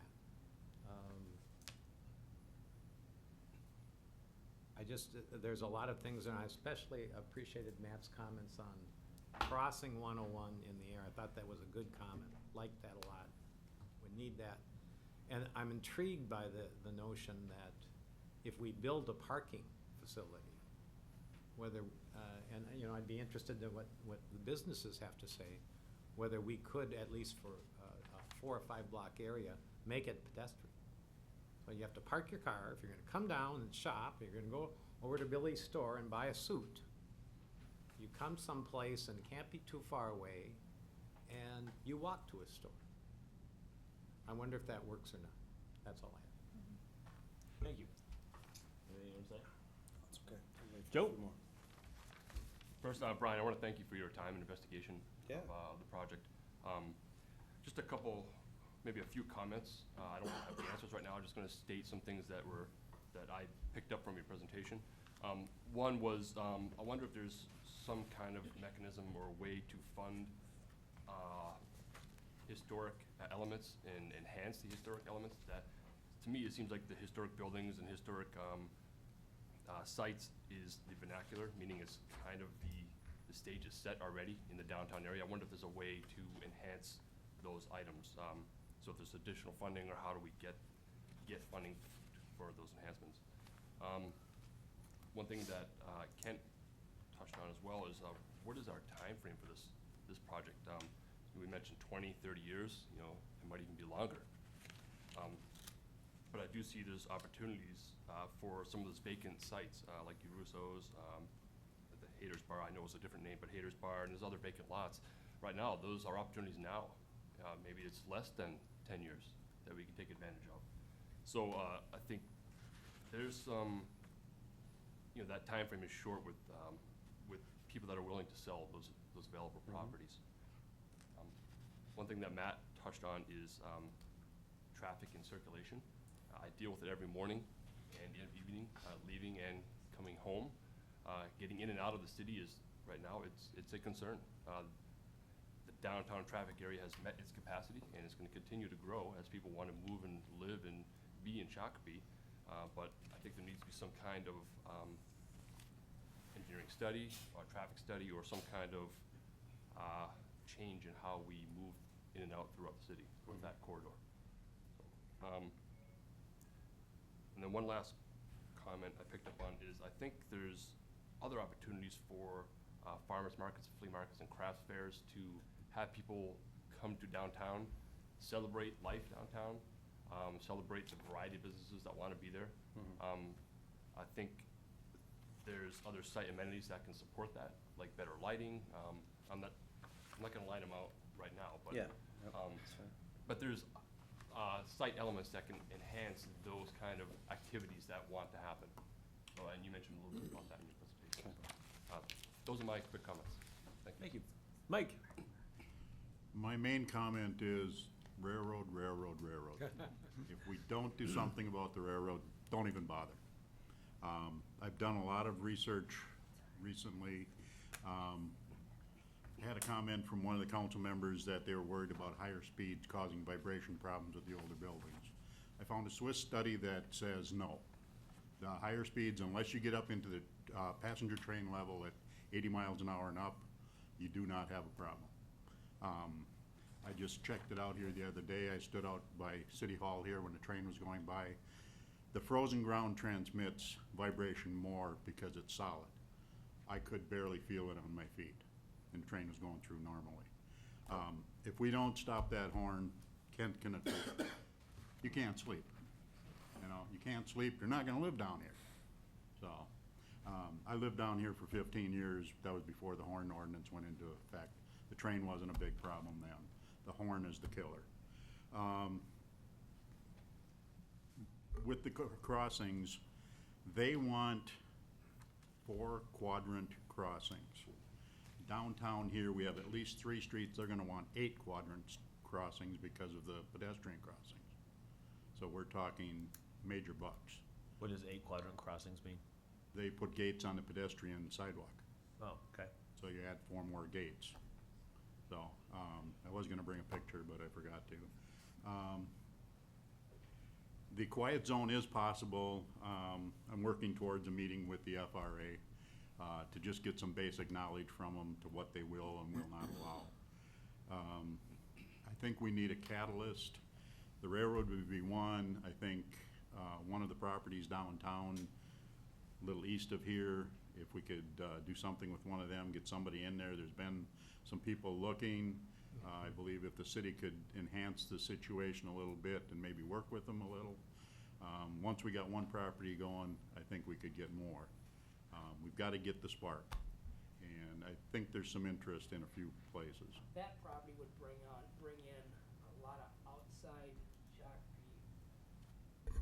Sorry, that property could potentially bring in a lot of outside Shakopee consumers from the larger metro area, and that's what we need.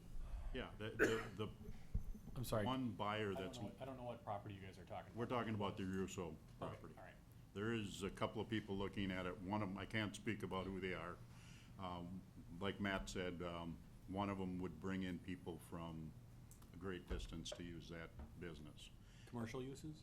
Yes. Okay, thanks. And their holdup right now, one of their holdups is the car lot. They want total frontage visibility, and the car lot's being a little difficult in letting go. Just trying to check all my notes here. Well, and they claim the city fee structure and permitting and regulation and all that stuff was much more strict than some other communities that they're looking at, which maybe it is, maybe it isn't. I don't know the details of that, but it's something that if we're gonna entice business to downtown, it's something we need to be looking at anyway, so. Anything else? I'll stop there. I've got a lot of other notes, but a lot of other people gotta talk. All right, Kathy. I want to speak about something. I'm just kidding. I wondered if you'd looked into limiting any of the railroad crossings, eliminating some of them. Well, yeah.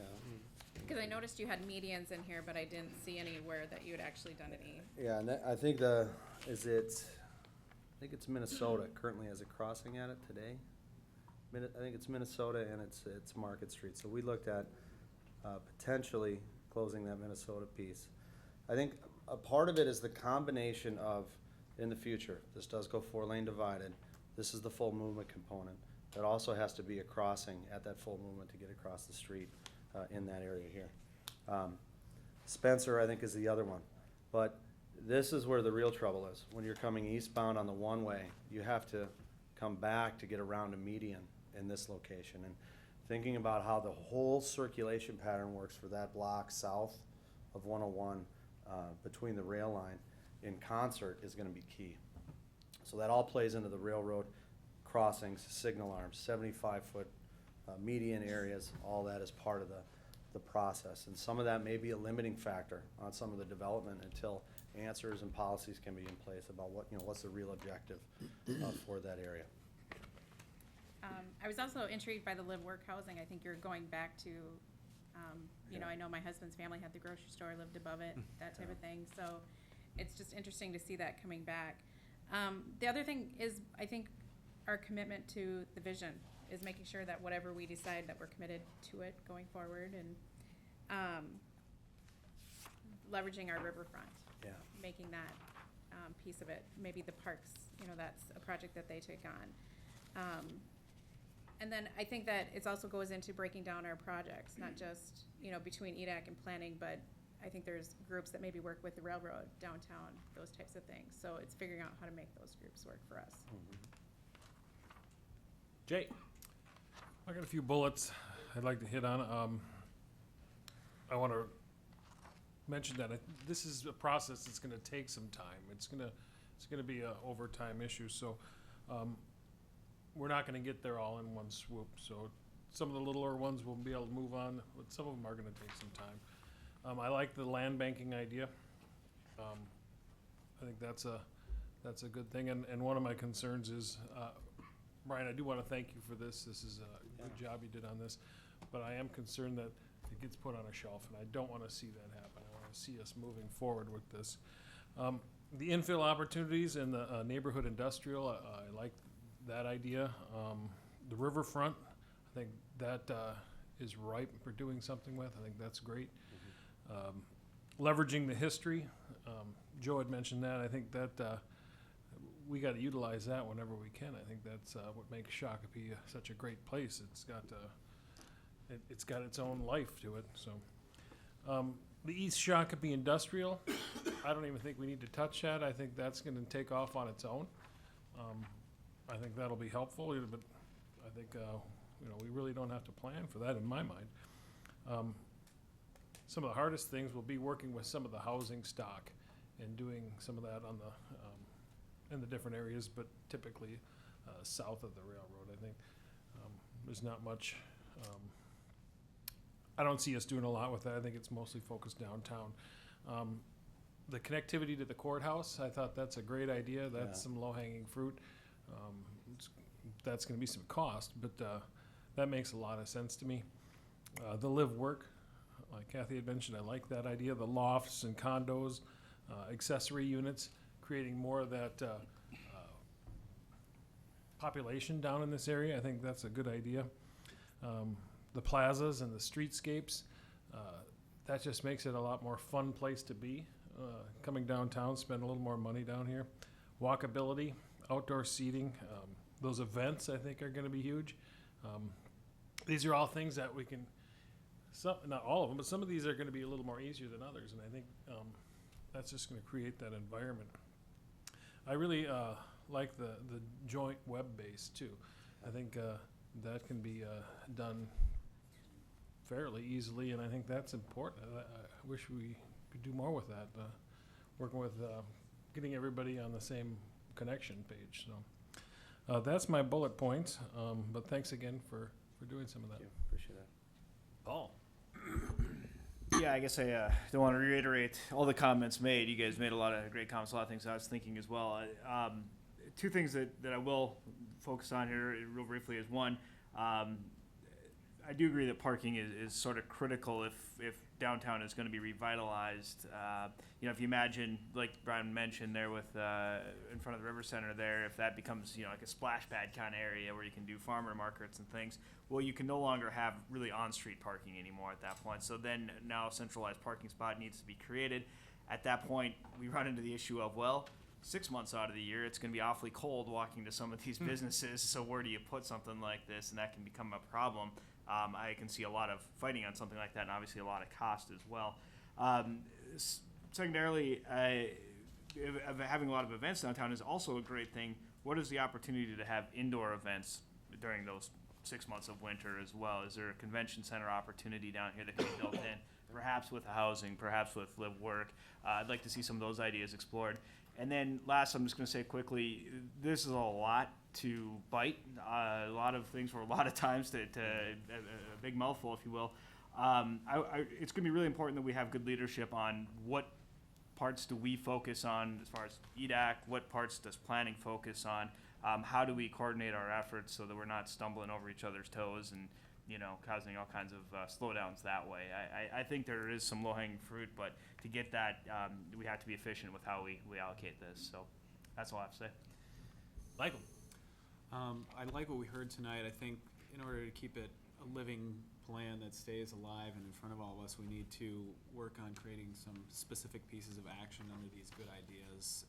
Just for example, focus on the downtown core, create an experience. Make sure we develop some specific pieces of work that are assigned, actionable and trackable, and that we continue to come back to this plan. And I think it's going to be important to have the community and the business owners downtown adopt this and support it. With the changeover that we all have in our respective groups, that's how it's going to stay alive. I think there's some things we can do now to continue to market this opportunity to developers. They can come in and help shape what this will become, and even start to brand it for what it is now. Instead of downtown Shakopee, brand it as historic downtown Shakopee. That has some mystique, some intrigue. It may get people's gears turning inside their head. What is that? Maybe I should check that out. Some other people have spoken to making sure we create outdoor usable space right now. If somebody wanted to set up outdoor dining areas downtown, there's not really anywhere to do that right now. I don't know that you can do it on a 6 or 8 foot wide sidewalk. And then lastly, let's take a current inventory of events that we currently have already that we could maybe relocate or use downtown as part of that. Maybe there's a farmer's market that already exists at the VFW. Maybe that could be relocated downtown. We have a very well-attended parade with Derby Days. Maybe that could be rerouted to go through downtown a little bit and just encourage people to come down there and experience it. So, my thoughts. Thank you. Ryan? Yeah, the concern I've heard from a lot of people here tonight is it's going to go on the shelf. It's a lot of talk. It's a lot of, okay, this sounds great, great study. You know, what can we do? What can we start moving towards to show the community and show everybody else that we're actually getting done? So I was thinking, like, is it a quick win just to start redeveloping those vacant sites? Do we start getting a quick win with that? Or is it a quick win with signage for downtown? I know there was a picture within the report here that, you know, really shows what let people know you're in downtown. I know we talked about, you know, some monument signage, et cetera, but really to show what downtown is, to draw people to that area. The historic downtown, as Mike said here, you know, really delve into that. So what is our quick wins to show that we're doing something? I think that, you know, to show that we're moving. And then really that idea of the parking structure, tremendous idea, you know, the foot traffic, getting more people to come downtown to shop at the local businesses, whether it's, you know, a parking structure in downtown, or if it, you know, I don't know where you could put that, or if it's somewhere south of Main Street there, something that we can do to really drive the traffic, because that's what all the business owners in the community wants. A question. When you say let's start developing some of these vacant properties, explain your thought process to me on how that would be done. That was a question. I said, can we start doing that? I don't know how it could be done. That was the question. I reached out to everybody. City build a building and then put a for sale sign on it? That was a question. I have no idea. That's what I'm saying. What can we do to get things rolling, to get that quick win? Is that a quick win, or is the signage a quick win? What can we do to start the ball rolling so it doesn't go on the shelf? Okay. Yeah. Good stuff. Good. Mike, what do you want to say?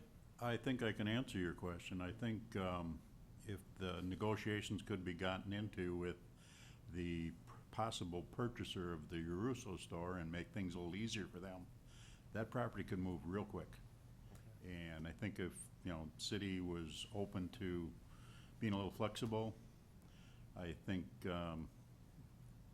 before summer's over, somebody would be in there. Well, and with that being said, there right now are lots and lots of things going on in downtown. Dr. Downs just built a beautiful building, and that's first major investment in private in a brand new building in quite some time along that corridor as well. There are a lot of new businesses going into downtown core area. The space is actually filling up quite quickly. Just imagine Dr. Downs and half a block down with a whole block refaced. Exactly. It's a very good thing, and you're exactly right. There's a lot of stuff going on. Kevin? I would echo a lot of what people have said. I think, however, to me, I think what needs to happen with this is, as a city, we need to take on the priority actions page. The folks who put this together, I think, did a good job of labeling whether it's an or an immediate, short-term, midterm, or long-term goal. But within that immediate, I think we need to decide as a city, what are the top 5 or 10 or 7 or 3 or whatever things we can do to move this forward, and that needs to be evaluated ongoing. I think, there is low-hanging fruit. The signage piece of it has been a problem for the core downtown for years.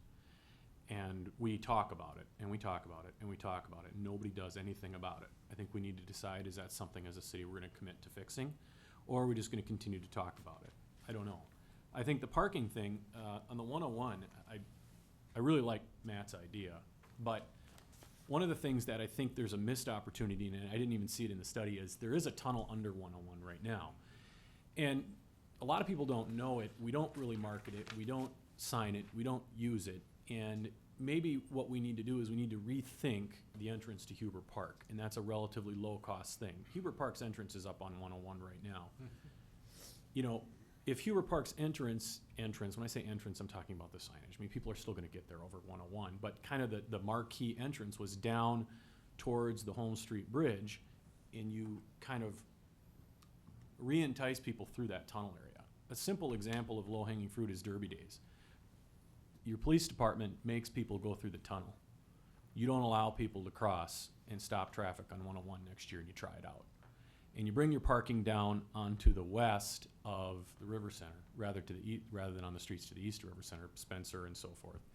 And you see how that flow of people works, and see what it looks like. And I think it would be, from a people control and moving bodies, pedestrian-wise, you've got it there. It's not used because we don't use it right.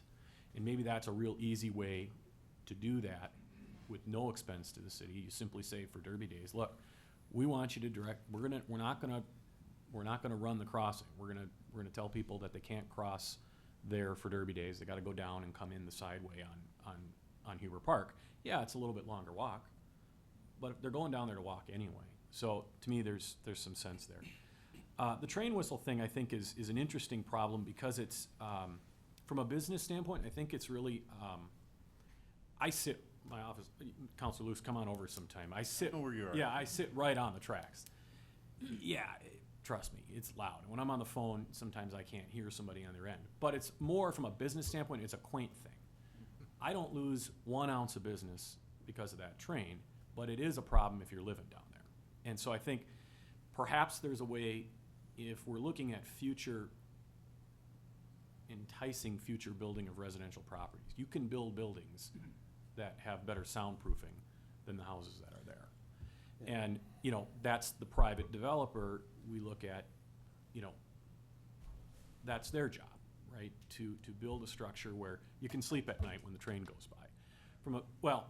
I'm talking of a new building, I understand. My wife's grandmother lives right on the tracks and has for longer than I can count. Mac but has got that figured out pretty well. Yeah, so they do it with airplanes. It's something that can be done, and but again, it's the private developer that does that. So I think there are creative ways, and then you use that. The train can be an asset from a business standpoint. It can really be, a unique thing. I've been sitting outside on the patio at Pablo's in the summer, and people actually think it's it's quaint. Mm-hmm. When the train comes through on a weekend or on a Thursday night while you're sitting around having dinner at Pablo's. Like a ship going through Duluth. Yeah, but the point is that because you have residential and commercial, there's different balancing there, and I do think we need to address that. But if they could tone the whistle down, yeah, it wouldn't be an issue. Yeah, and I think you're probably right. It's mandated at that volume. I know. And there are logic doesn't always work with the railroad, but that's a topic for another workshop. So anyway, I think we do need to sit down though and figure out as a city, let's decide, and that's the measuring that everybody has said. How do we measure it? How do we not lose it? Well, pick a few things for the next year, then look at look at it again. If something else comes along, maybe you fit that in too, so, anyway. Mr. Mayor? Yes, sir. One suggestion I'd make on that comment, I think everybody at the table here, next time we sit down with your individual groups or as a whole, should come to the meeting with 10 priorities. We put them all together and see what top 5 come out. Deb? Well, number one, I think that's a fabulous idea. My first thing here says priorities. The next thing really ties to leverage what Michael was saying of each of these things we have to look at and put some detail behind them. Otherwise, you don't have a timeline. You know, what can we do when? And some of that is picking out what would be the low-hanging fruit. Some of it's, you know, things that, no, we can shelve that for another day if this goes away because, you know, it's, 5 years down the road and we're not ready to talk about it yet. But we need some details, and that's what we can do in the smaller groups, I think. One other thing just on the plan that I was thinking about echoes what Kevin was thinking about leveraging sort of the entrance into Huber Park and the parking lot over on that side. As you know, I'm directionally challenged. So That's the best. I know. He knows it's terrible. I have a problem. Somewhere and I'm near an this engineer. building is the entrance to. I become a real girl when it becomes to directions. So then, but I would like to see that even just signage in that area of, are you going to downtown, you're going to Huber Park? Is that a place where we can have some sort of expanded parking facility or something like that? So say festivals or events, art fairs, farmers markets on Holmes Street Bridge, which doesn't get used, but if there was parking there, I'd go to a farmer's market right there if you could get there. So I'd like to look at something in that area to see if there's some place we can use that more. So. Thank you. Mark? That's as far as she goes. Okay. I'm not gonna repeat what everybody has said, because I think there's been some common themes here. Parking lots, looking at goals, setting up priorities, those types of things. And Brian, I think his group did a real nice, took a real nice comprehensive approach in such a small area that we're looking at. And maybe from the planning commission's viewpoint, as we're looking at this and we're digesting this information, is to start looking at from a zoning perspective of, how can we make this plan become more viable from a zoning standpoint. But I like a lot of the ideas that are in here. I hope we don't get fixated on just the railroad tracks. They've been there for over 100 years, and they're gonna still be there for another 100 years. And I don't think we're ever gonna have any perfect solution to them. If we have something down there in the downtown area that's worth coming down to visit or to see, you try to go down there to Turtles or Pablo's on a Friday or Saturday night, you can't find parking, and you can't even get into the facilities. So there's things down there that people will come down for, and we can expand that, not just in the older part of the downtown area, but along the First Avenue as we look at that from a housing and commercial standpoint. I've always believed that government should take a lead. We not only expect government to help take the lead, but we demand it often. And I think today it's really important that we just not only take the lead, but to collaborate with the private sector in trying to accomplish some of the goals that we want to see in our community. Other than that, I'll just leave it there. Thanks. Steve? Well, I've had an opportunity to listen to everybody so far talk about building parking lots and traffic and trains and historic districts. But all of that has one thing in common. It needs money. So to get money, and if you look at it from the business standpoint, you can't expect businesses to come into this town if they're not going to make any money. So what you need to do is you have to bring people. And of all that we've discussed today, I haven't heard anybody talk about education. What's wrong with education facilities in downtown Shakopee? I mean, somehow we gotta have people. Education brings people, and it brings people at a good time. It brings people in the wintertime, it brings people in the springtime, and it leaves the summers open for us. And it brings in money. So that's kind of my feedback, and I think that part of the puzzle has been kind of missed. You put together a committee, you look at possibilities, whether extension, whether it's specialties, and you go from there. That's how you grow. thought. Thank you. Are there any, especially business owners who are here, that are in the audience that like to say anything about what you've seen, heard? Billy's rarely quiet. Come on, Billy. Come on up here. Up here, Billy. Oh, all right. Just one thing came to mind. I appreciate everything that's been said tonight. A lot of good points.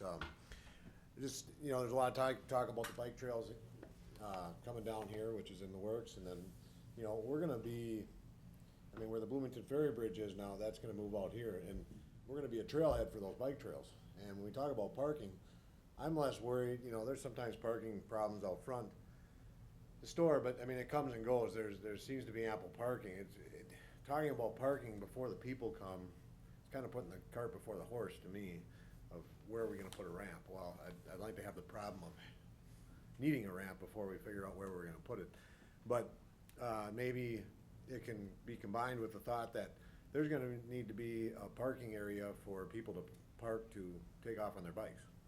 Being the southwesterly edge of the trails, I think it'd be foolish to not plan a landing pad for people to be here, because if they don't have a spot to park, they're not going to park here and take off on their bikes. If they have a spot to park, they're going to stop here, they're going to eat, and they're going to use all these other businesses in frequent Shakopee. So maybe it can, in combination with the parking problem downtown, if there is, and then with the Huber Park thing too, somehow get parking on the west end of Huber Park along the river down there, maybe to get people across the river to start and use that tunnel. So just something that came up in talking it.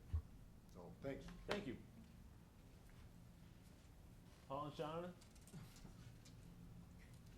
We talked a lot about bikes. Yeah, you gotta come up here though. It's only in reference to the bikes and stuff like that, and Billy's kind of right. There's a lot going on with the bike trails that are going to happen here, and I think it could, for everybody up in the downtown area, there has to be signage down on the bike trails, and there has to be more access off the bike trail to the places that they want to go. So if that bike trail is going to bring in a whole bunch more people, if we go further down and there's restaurants down there, they have to be able to get off the trail down there. They have to be able to get off the trail more than one spot here, and signage down on the trail saying, hey, Turtles and the bars are up here, the restaurants are up here. We got to let them know. Otherwise, they're just going to end up in Chaska and see the town, because when they're on the trail down there, they're not going to see our downtown at all. We need a turn left for margaritas sign? Yeah, something like that, So, that'll help, people in town know, but if we get out of towners, you're right, they're not gonna know. They're gonna bypass our town from that bike trail. They're not even gonna know it's here. So, that's what I got to say. Thanks. Oh, Shauna might have something yet. I wanted to add something too, and this is not about the bikes. We're really excited about the whole bike thing, of course, but we need to have other small businesses that appeal to the bikers and to the other people, not just eating establishments. We have a couple of little antique stores, we have a gift shop. We don't have very much that'll bring people in, so when we talk about parking ramps and stuff, that's all great too, but why are they coming? We're not gonna need a parking ramp just for Turtles or for our bike shop or for Bill's Place, right? We need other little attractive, trendy, fun things that are gonna bring people down here and find us special. And history's a great way to tie it in, but we need more of that. And how do we incentivize and how do we encourage people to bring in these little spaces that we can fill? So. Thank you. Add on that too, yeah. When I opened up the bike shop, I had a lot of people come and tell me what I should do, from the people I was buying the bikes from to everything. And everybody I talked to kept telling me, what you need to succeed is more of the same. And I look at the businesses in town, why do the bars do so well down here? Because there's a lot of them. Everybody comes down here, does bar hopping. If another bike shop came downtown, probably wouldn't bother me too much. Not out on, going out to Southbridge or something, but if they came downtown, I think it would be good. So if you make it a mecca for, a whole bunch of things like restaurants or whatever it is, more of the same is going to bring people in here, and it's going to draw them from further away than just having people in Shakopee looking for that one little shop. I mean, somebody made a comment about the used car dealers. There's probably a lot because, hey, I can drive down 101 and find a car that I'm going to want.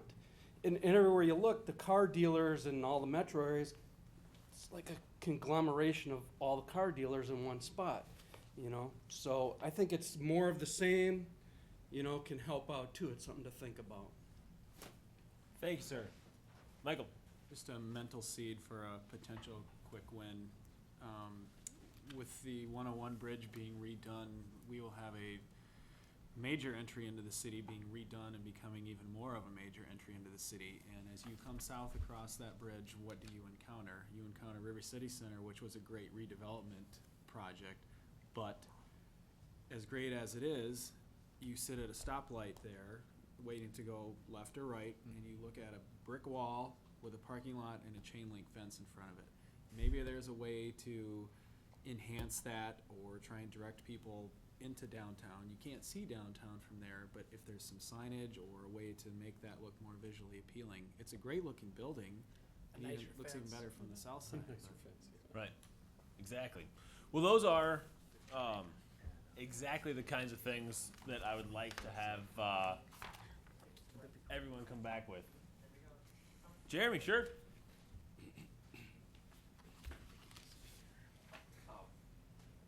So I was going to comment about biking that Paul and them did, because a couple of things that, you know, not just the 101 trail, but, or bridge, but City of Chanhassen is going to be completing the trail from 212 up to the Minnesota River Bluffs. And then Carver or them just completed a segment there. So what you're looking at there is kind of a loop that you can start to create. So someone could actually park the car downtown Shakopee there at Huber, make a nice loop. So you're not having to do backtrack. So it's getting people to encourage, hey, this is where you want to, you know, go from. And hey, you want to go to Chaska, you want to go further down to Bloomington River. But it's kind of how do you get them there? That's one of the things I think is a quick win is, as you said, you come south over the 101 bridge. There's nothing that says there's a trailhead anywhere there. It's all underneath. And then, you know, if you're coming over by Huber there, nothing by the tunnel says, hey, you can just come underneath this tunnel and there's a bunch of businesses here. Another thing is, on the east end, you have Valley Fair. How could we get everybody who is leaving Valley Fair, instead of taking a left, just going straight to 169 north, to take a right and possibly hit some of those buildings there? And then the last thing is, you know, there's a component here of, you know, maybe this is something, since I know I'm Park and Rec support, of talk about the livable, walkable type stuff. Is this a piece that you kind of give to the Parks and Recs and say, come up with a parks vision for this area? You know, how does Huber integrate with that so that you guys can then focus on the planning, the economic development in that, and then break up the pieces and then give each little group a piece. So hopefully it's not, you're trying to get this big, huge things, but there's that little pieces that come in it. So those are my thoughts. Thank you. Mayor. Yes, sir. Bruce, are we running Scott County running a trail out the bridge? With the new 4-lane? Yes, there's gonna be a trail on the west side, will connect up to the Huber, or excuse me, the Home Street Bridge. But going north, where's it ending on the north side? There's gonna be a underpass, it'll get under, which is now the old 212, and there'll be a trail there, and eventually, there will be a trail to connect up to the Three Rivers Park LRT. It goes up Bluff Creek, doesn't it? Yeah.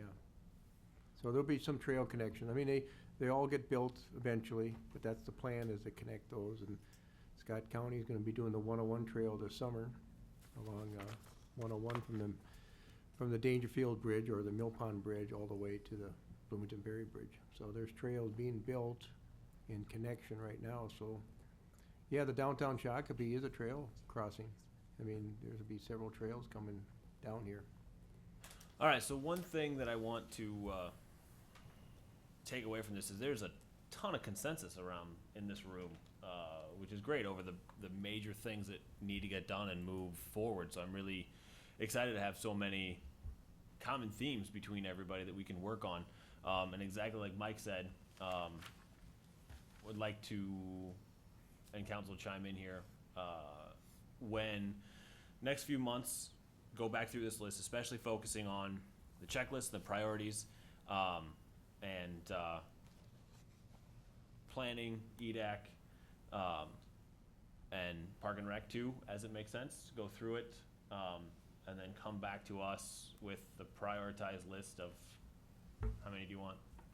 I'd like to add, is there gonna be a community component for the small businesses or partners? Well, Sam, will you give us an update real quick on Main Streets? Angie Wickham is here too, so if we have any questions of Angie. I didn't want to put her on the spot though, but you I'll can do do it. that for me if you want I'll to. do it, yeah. Angie has listed for the Main Street Coordinator position, so if there's anyone interested in that, or if you have any questions, please contact Angie or myself about that. Give us a Hopefully- quick, what the Main Streets program is in 30 seconds, so everybody knows. So the Main Street program goes into 4 different groups, and they have, like, marketing could be a group, or kind of beautification could be a group, events are kind of a group. It breaks it down.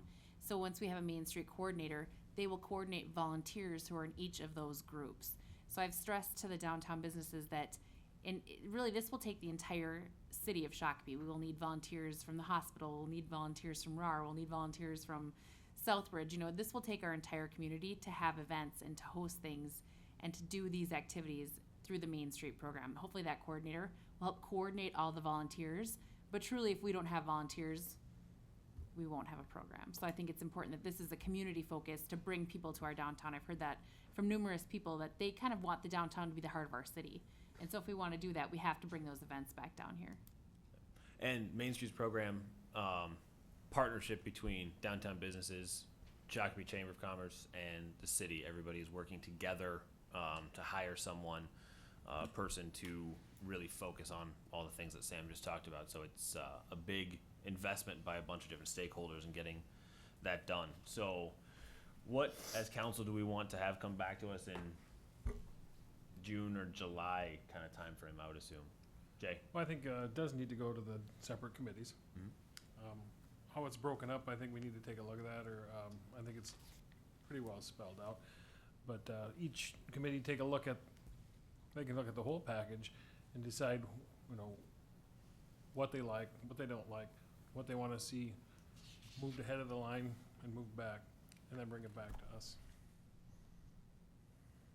Mike and Kathy? I go back to my 10-item deal from everybody. Everybody gives us 10 items. We put them all on a board, and whoever gets top billing, we talk about it. What do you want to do about differences between short-term, mid-term, long-term goals? I think we have to get past this first hurdle of see who wants what top priority first. We can go long-term, short-term after that. But 'Cause what they want might be a long-term goal, and we may need to focus on that a little bit, but focus on another short-term. That was my question, is the top 5 for you are all different priority You got it. levels of things? Would it be helpful, just thinking about how we do it at EDAC, would it be helpful to say 3 short-term, 3 medium, 3 long-term? I'm just throwing that out as an idea, rather than just Yeah, 10. won't hurt. Right. That doesn't hurt. Yep, I think that's good. Matt? I'm gonna focus on how we get over the hurdle of downzoning properties, financing, and the land banking. Well, it's exactly what needs to be talked about. I mean, if it goes I'm to waiting for planning that commission and, conversation. So and we can talk about all these through all our committees and stuff, but if a council is not gonna support a item, probably need to know up front. So. Okay. We as a body are gonna have some discussions about some of these items and see where we're gonna go. You know, if we're gonna do it and I'm on the losing side of that, then that's what we're gonna do. But if we're not, then we need to figure out what we're gonna do. So. I agree, part of the process. Yep. Kent, is there any more direction you guys need planning-wise? You understand what we're trying to do that direction? Yes, I do. We will either take this up, we have a special meeting on March 20th, and we will certainly be on the agenda on our April meeting. Okay, are we targeting June or July? I think June? Some time. Kent wants July? The other question I had, Mayor, was Kent was talking about, you know, larger buildings on the north side. And all these studies are saying, you know, make your river accessible, make it open so people can get to it and see it and feel it and taste it. So, again, all these groups are gonna have to decide, do we wanna make it so that it's something you can see and taste, or is it something you wanna block off? You know, and how do you get everybody on the same page? I think it's a combination, but we need people. Well, do you sacrifice the visual then? It's a good, You know, or, it's a good question. you know. Right, and it's a good question these are that things needs to we're be gonna have discussed. to discuss and They- figure out They so that all work everybody's on the together. same Yep, page. exactly. But we need to start somewhere. Did you have something you wanted to say, I Kathy? just wanted to say, I would like to focus on the 10, everybody having the 10 priorities and maybe bringing those back. And I think then the council itself will pick out what we want to make our top priorities. Right. I also still think that we need to also think about the groups that are going to break down besides EDAC planning, whether we have a railroad, whether we have, we're going to have the downtown, of course, but, who are going to be Like running our those. railroads, Right. with Bruce Loney and, But I'm just saying, once we get those straightened out, we have to figure out what the other smaller groups will be. Right. Yep. Mike? I was just wondering if Samantha can help us end up on a high note of telling us anything that she can relate to us of upcoming businesses.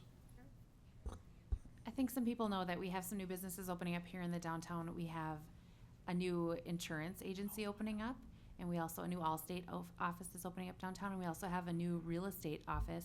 Peggy Lovejoy is opening up a new realty office down here, so I'm very excited about that.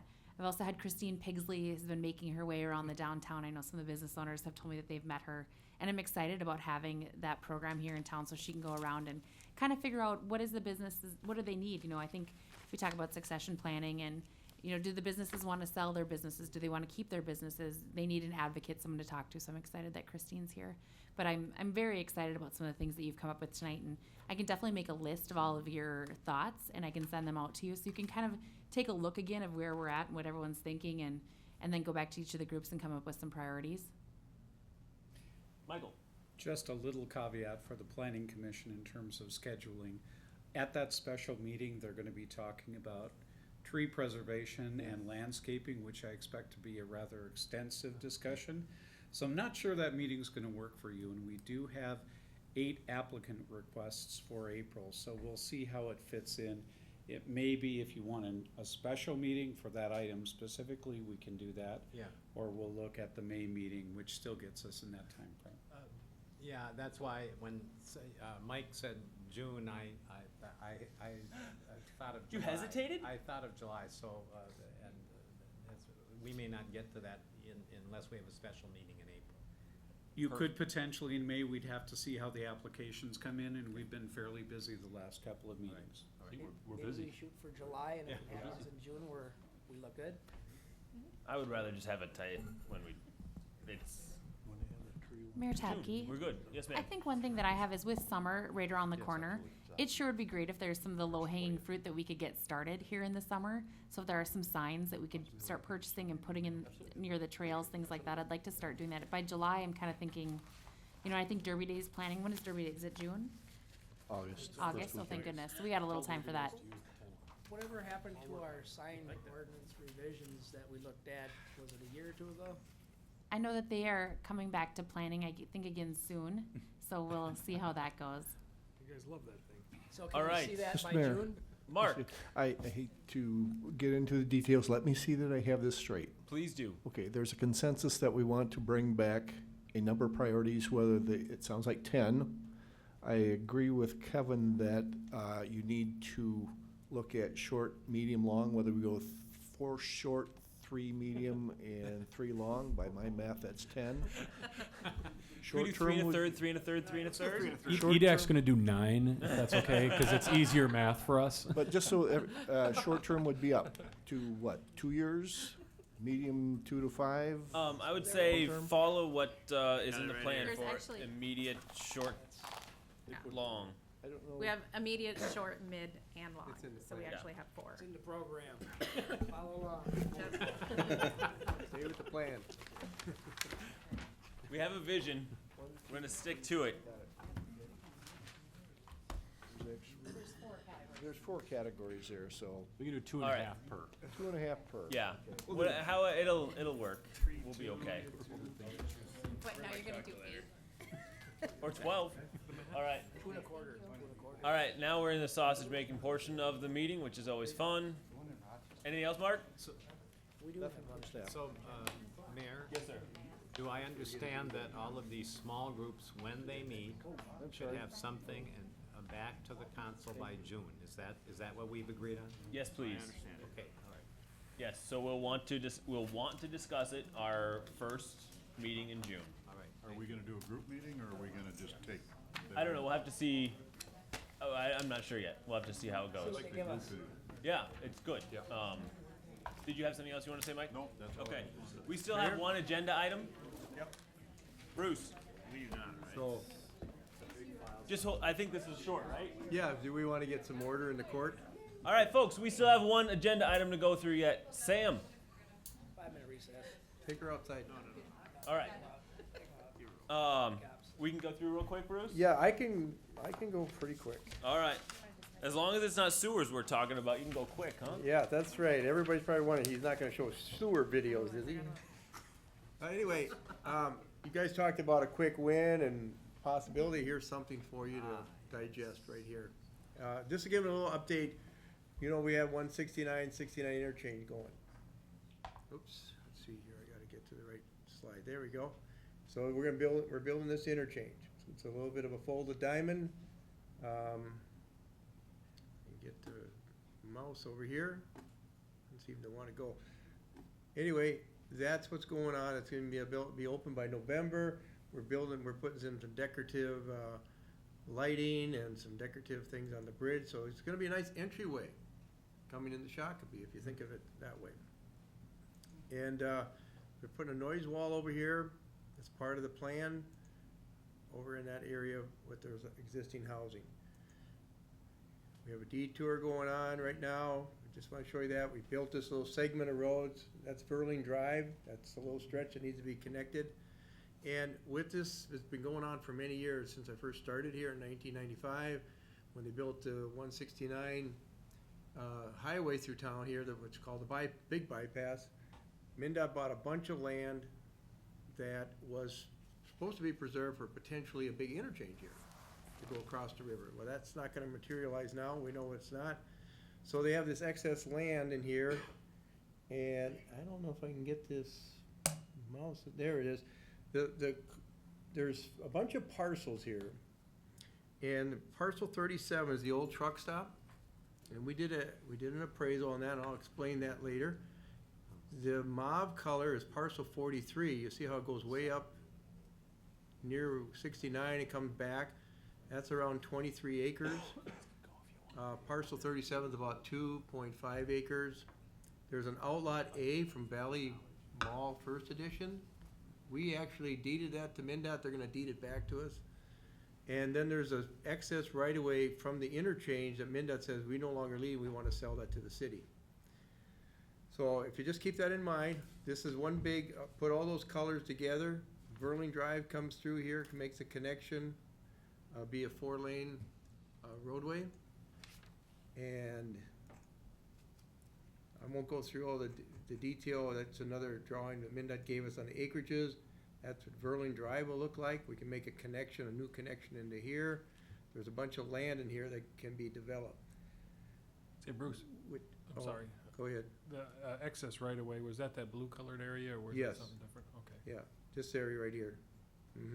That's part of from the interchange, they just said that's excess, so sell it to us. The city gets first crack on MnDOT property. And I just wanna go through the pricing here real quick. I'm not gonna spend a lot of time.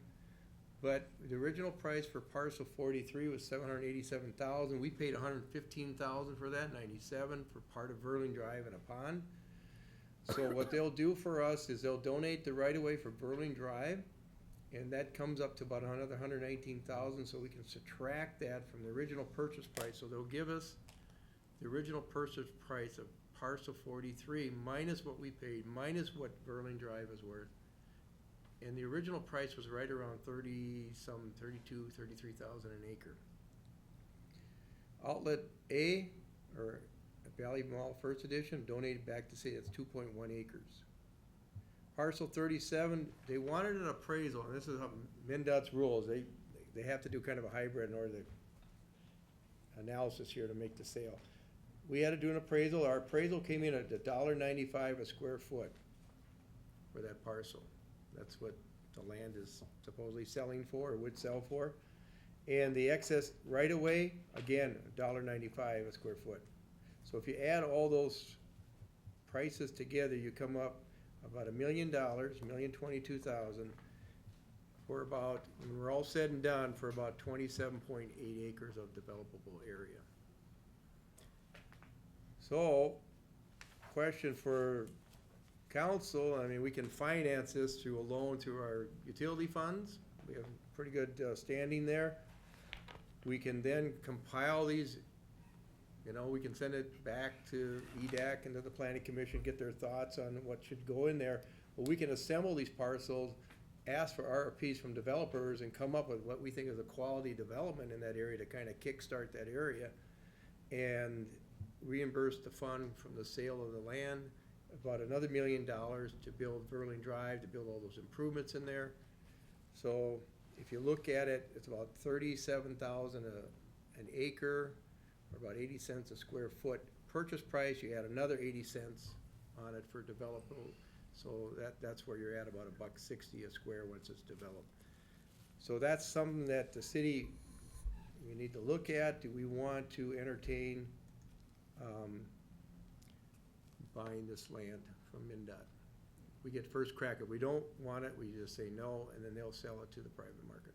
So, I think it's important to mention it's an all or nothing sale. So either we take all of the parcels that go along with it. right, right. They will probably donate the right of way for Verling Drive for us, but they will not. It's all or nothing. So, questions? Matt? Well, I was gonna say it's all or nothing, cause the wooded lot, the wooded area isn't buildable, I don't think. What's it take to get utilities to these sites? Sewer and water is right at Taylor Street Over and about Verling Drive right here today. So extending sewer and water would not be that difficult. We already have some ponding in the area, put some storm sewer in here.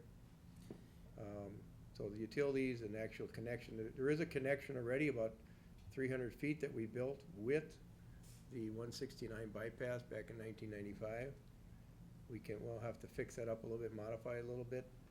It'd be a right in, right out with the existing mall here. There's some things, this is just an idea plan, pretty close though to what should be there. And, What's the cost of these utilities, do you know that, roughly? it's $1 million to build the roadway with the utilities. Okay, and then do you know if there's any interest from the School of Business, From what? from the old mall up there, for any of this property? Yeah, I haven't checked that at all. And tell us the timeline? We need to, MnDOT would like to get this done by August of this year. We've been waiting since 1995. Say, So, it's I very mean, different waiting. they've been waiting, and then finally they've come up, okay, after the interchange built, here's everything they pieced together. So you can look at it this way, it's a rare opportunity that a city could ever assemble parcels and control the development of what you wanna see go in there. You just talked about what you wanna do with 101 in the downtown area. Here's an opportunity. If you don't want it, you don't have to do it, we just need to tell MnDOT no. Mike? Do we have an estimated market value of what we could sell it for? Well, the appraisal that we did, it was $1.95 a square. So it's To come sell, that's what other sales in the area indicate from an appraiser. If you go based on that, could we sell it for $1.95? I think, I'm not a market, I'd turn that over to Samantha and see what she would say, but I just tell you, here's what the appraisal is. And it's something that we could sit on for 5-7 years kind of thing. I mean, it's something that could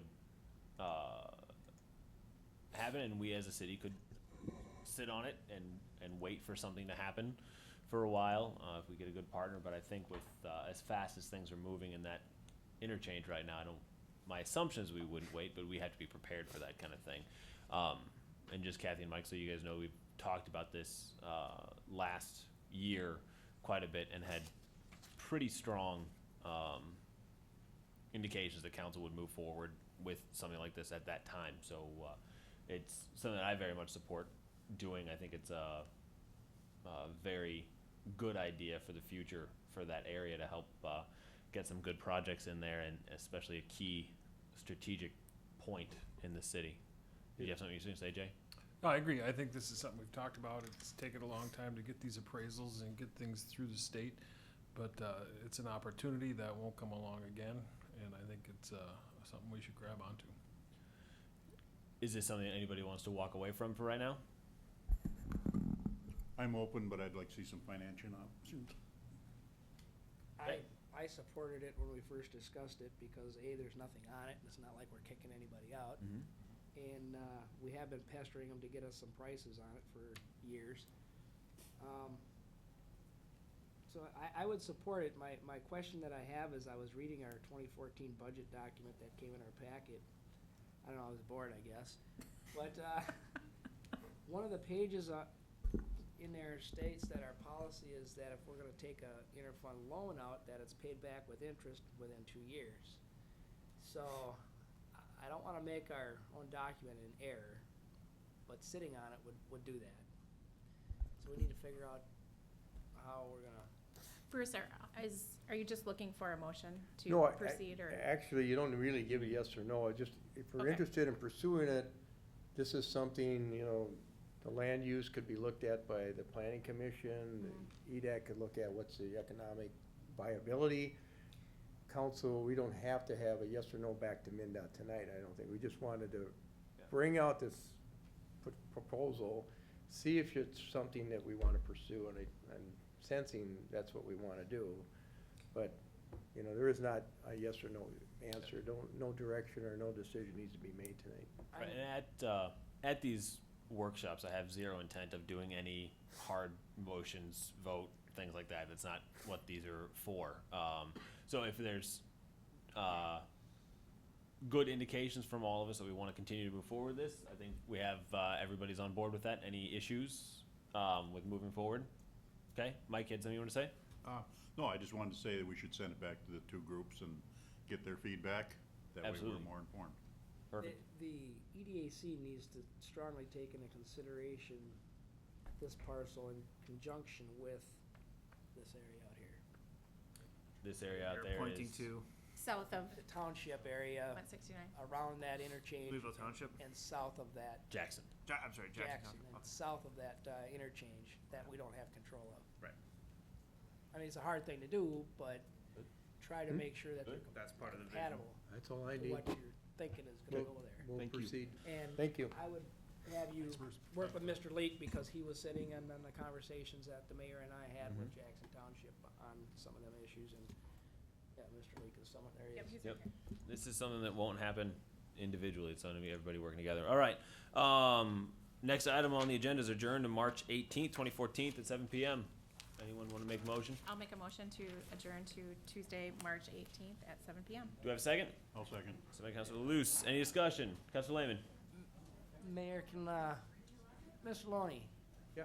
Just a heads up, can you, at our next meeting, bring us back a report on what Scott County is gonna do with Marshall Road? It's falling apart. Thank you.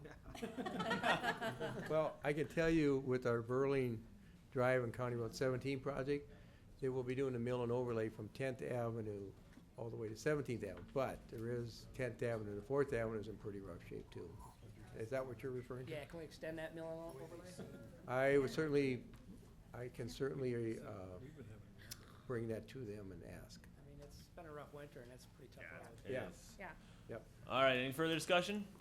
Seeing none, all's in favor? Aye. Anyone opposed? Passed unanimously. We are adjourned. Thank you very much, everyone.